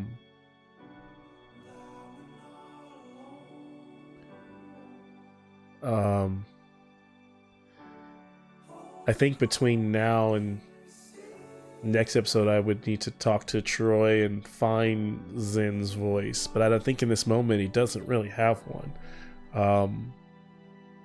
He's just fatigued, exhausted, but it doesn't seem like, it seems like it's coming back, but it will come back, but it's just such a huge, and it's not just he hasn't. Other people have been in the underworld in their undead state, still like living. He's been trapped, right, confined, unpetrified for the first time. He does smile though, and a tear rolls down his eye. And then he embraces his sister and kind of scrambles, kind of like a small fawn, as he tries to get his bearings, but he's able to lift his body up and stand. And his feet kind of kick, kind of like lightning fast for a moment, as you realize he's slowly kind of getting his bearings. Is there anything, Claire, anything to say? Otherwise, in that moment, you can kind of linger in that moment if... I'm cheering out for the siblings. Bart's standing around in the corner being awkward. But me, I'm cheering. You're cheering, you said? Yeah. Love it. When Zen clicks his hooves, it snaps Sophia out of this moment and takes her back to when her and their other half brothers and sisters gathering, training with their father, and kind of just taps him on the shoulder and just starts taking off running to like get him to remember that.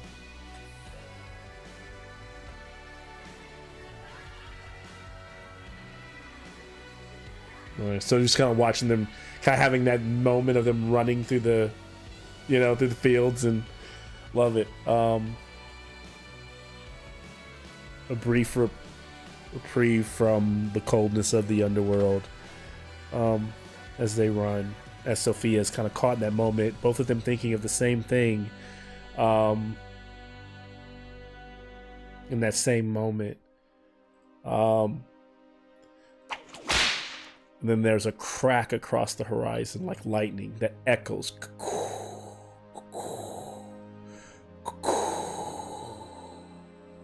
And holding her brother, as everyone, the wind chills and rushes across them from the sea out there. They all look out and see, boom, from the deep, far away, as the storm, as far as they can see, parts, and they see the silhouette of Erebos do nothing but turn and look back at his throne and turn towards it with determination and begin to walk step by step. And they hear a whisper in the wind, and it's Ashiok's voice, and it says, "Well, you've got his attention now. Here he comes." And we just kind of pull out as they're all there on that spot on the throne. As we get wider and wider, as the palace gets bigger and bigger in the landscape that is the underworld of THEROS, and as the bullies get smaller and smaller and smaller. Good game. We'll fade to black. All right, it's dude's turn. I blew 9th level spell on him. Go. Ding ding. Round 1, go. Good game. All right, well, we're getting there. Oh boy. Oh man. Wow. That was Wow. yeah. Yeah. I was so engrossed I didn't even start putting memes in the Discord. Yeah, there was- Like the final third. What a good role playing episode. Yeah, like there's just Oh my god. oh That man. like trolley problem was not fun. 43. That really Jeez. fucked Sophia up. I'm gonna lose real sleep over that tonight.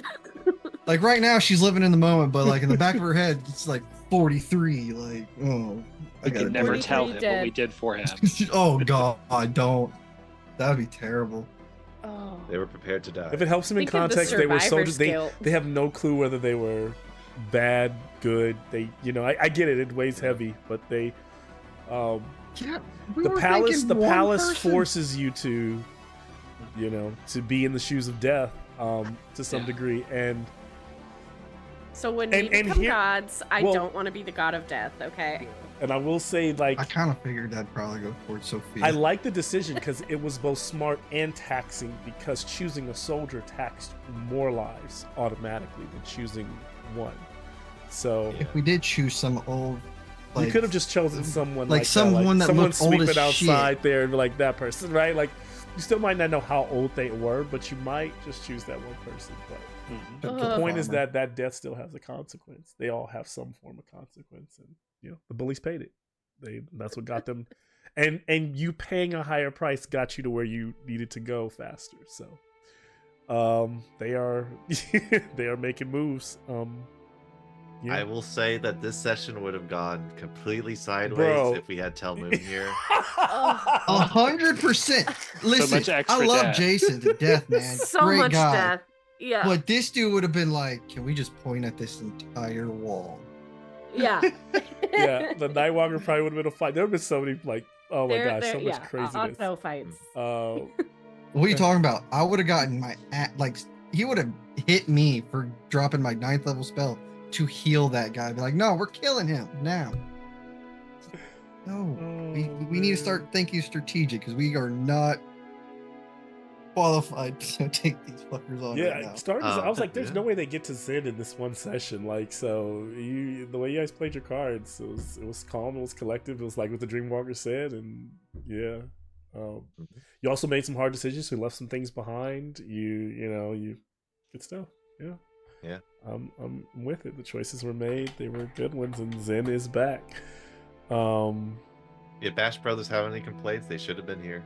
Yeah, you gotta be here. The tone of the story is who's here. Clearly, that's what it is with the Bronze Bullies, and I realize there's so many different tones in this group. When me and Colin aren't it's here? almost like the combination of players changes the game changes. completely. Yeah. Because it's never fully It is 8. so It's always like dangerous. a set 4 or 5. But that 4 or 5 is just because even, for example, Nikki, just like put you as an example. Fitz, Yeah. I've noticed you will play her. If you're with Tell Moon, you play her more chaotic, and then when you're with the group, you play her more chill. If you're with Colin, you'll play her more reserved. So Tell Well, Moon will 'cause bring it's out the all worst in about, Fitz. She'll be like- like, "Yeah, let's fucking do it. Let's kill them all," and then it'll be a She doesn't come bloodbath. up with great ideas on her own, but she will bandwagon those ideas so fast. I tried really hard to talk him out of just slitting his own wrists at the last session. Seems like he's trying to die at this point now. Yeah, he keeps saying he really he doesn't trying. plan to go home. So I get that. Tell Moon doesn't think he has a return trip. So Plot twist: Sophia has different plans for that fucker. You ain't dying. You'll die when I allow you to die. Pretty much. You know all the shit you put this party through and the decisions you made on your own? Well, you're living with them. You don't Yeah. get to sacrifice.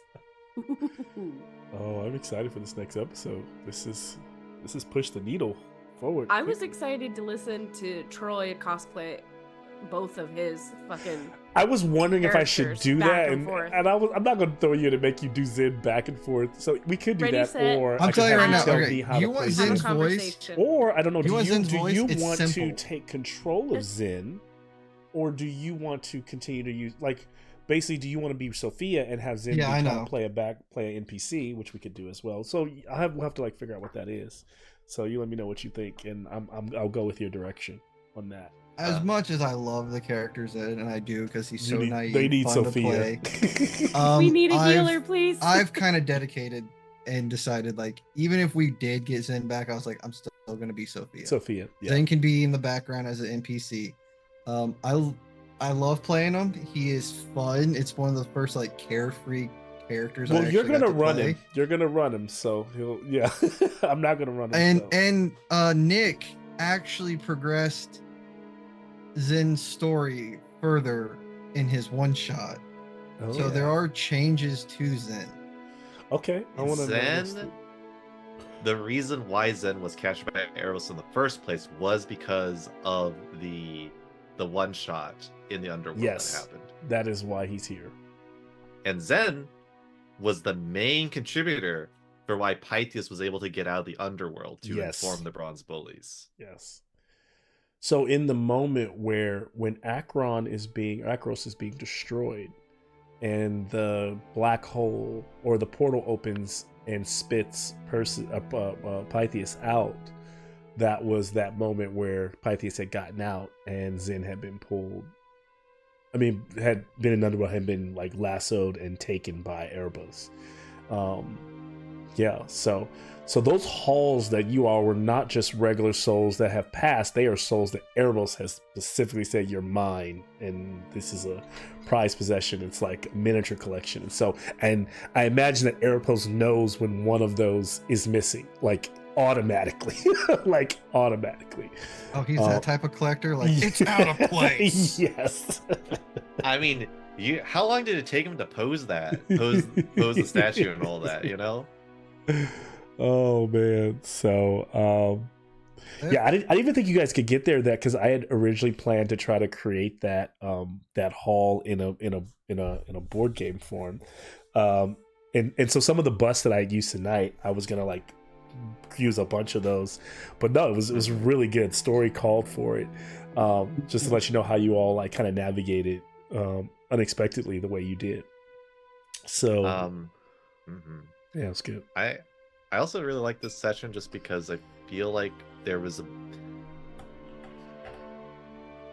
I think Bart finally is able to get into the discussion with the Bronze Bullies. He's not just kind of in the background. No, just being there. I think Bart has been a Bronze Bully for a long time since. I mean, yeah.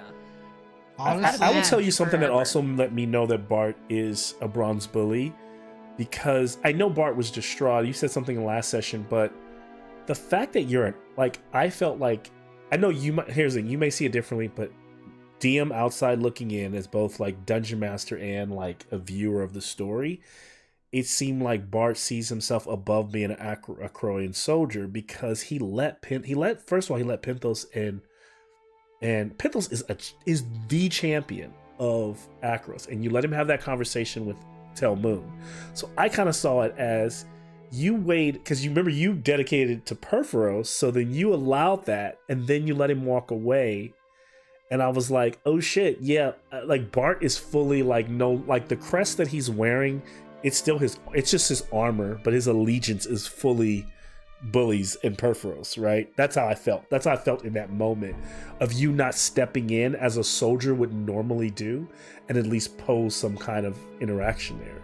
So maybe that's just the way I read it. I'm sure that's not necessarily what you were thinking, but I thought that was interesting nonetheless. Yeah. I do think that Bart is definitely more of a more Bronze Bully.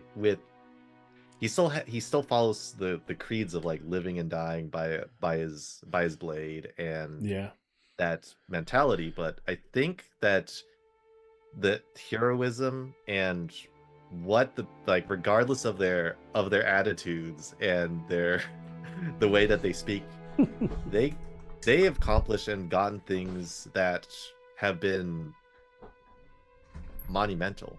Yeah. Like they are the reason why not every single Akroian is dead right now. Right. Yeah, fair enough.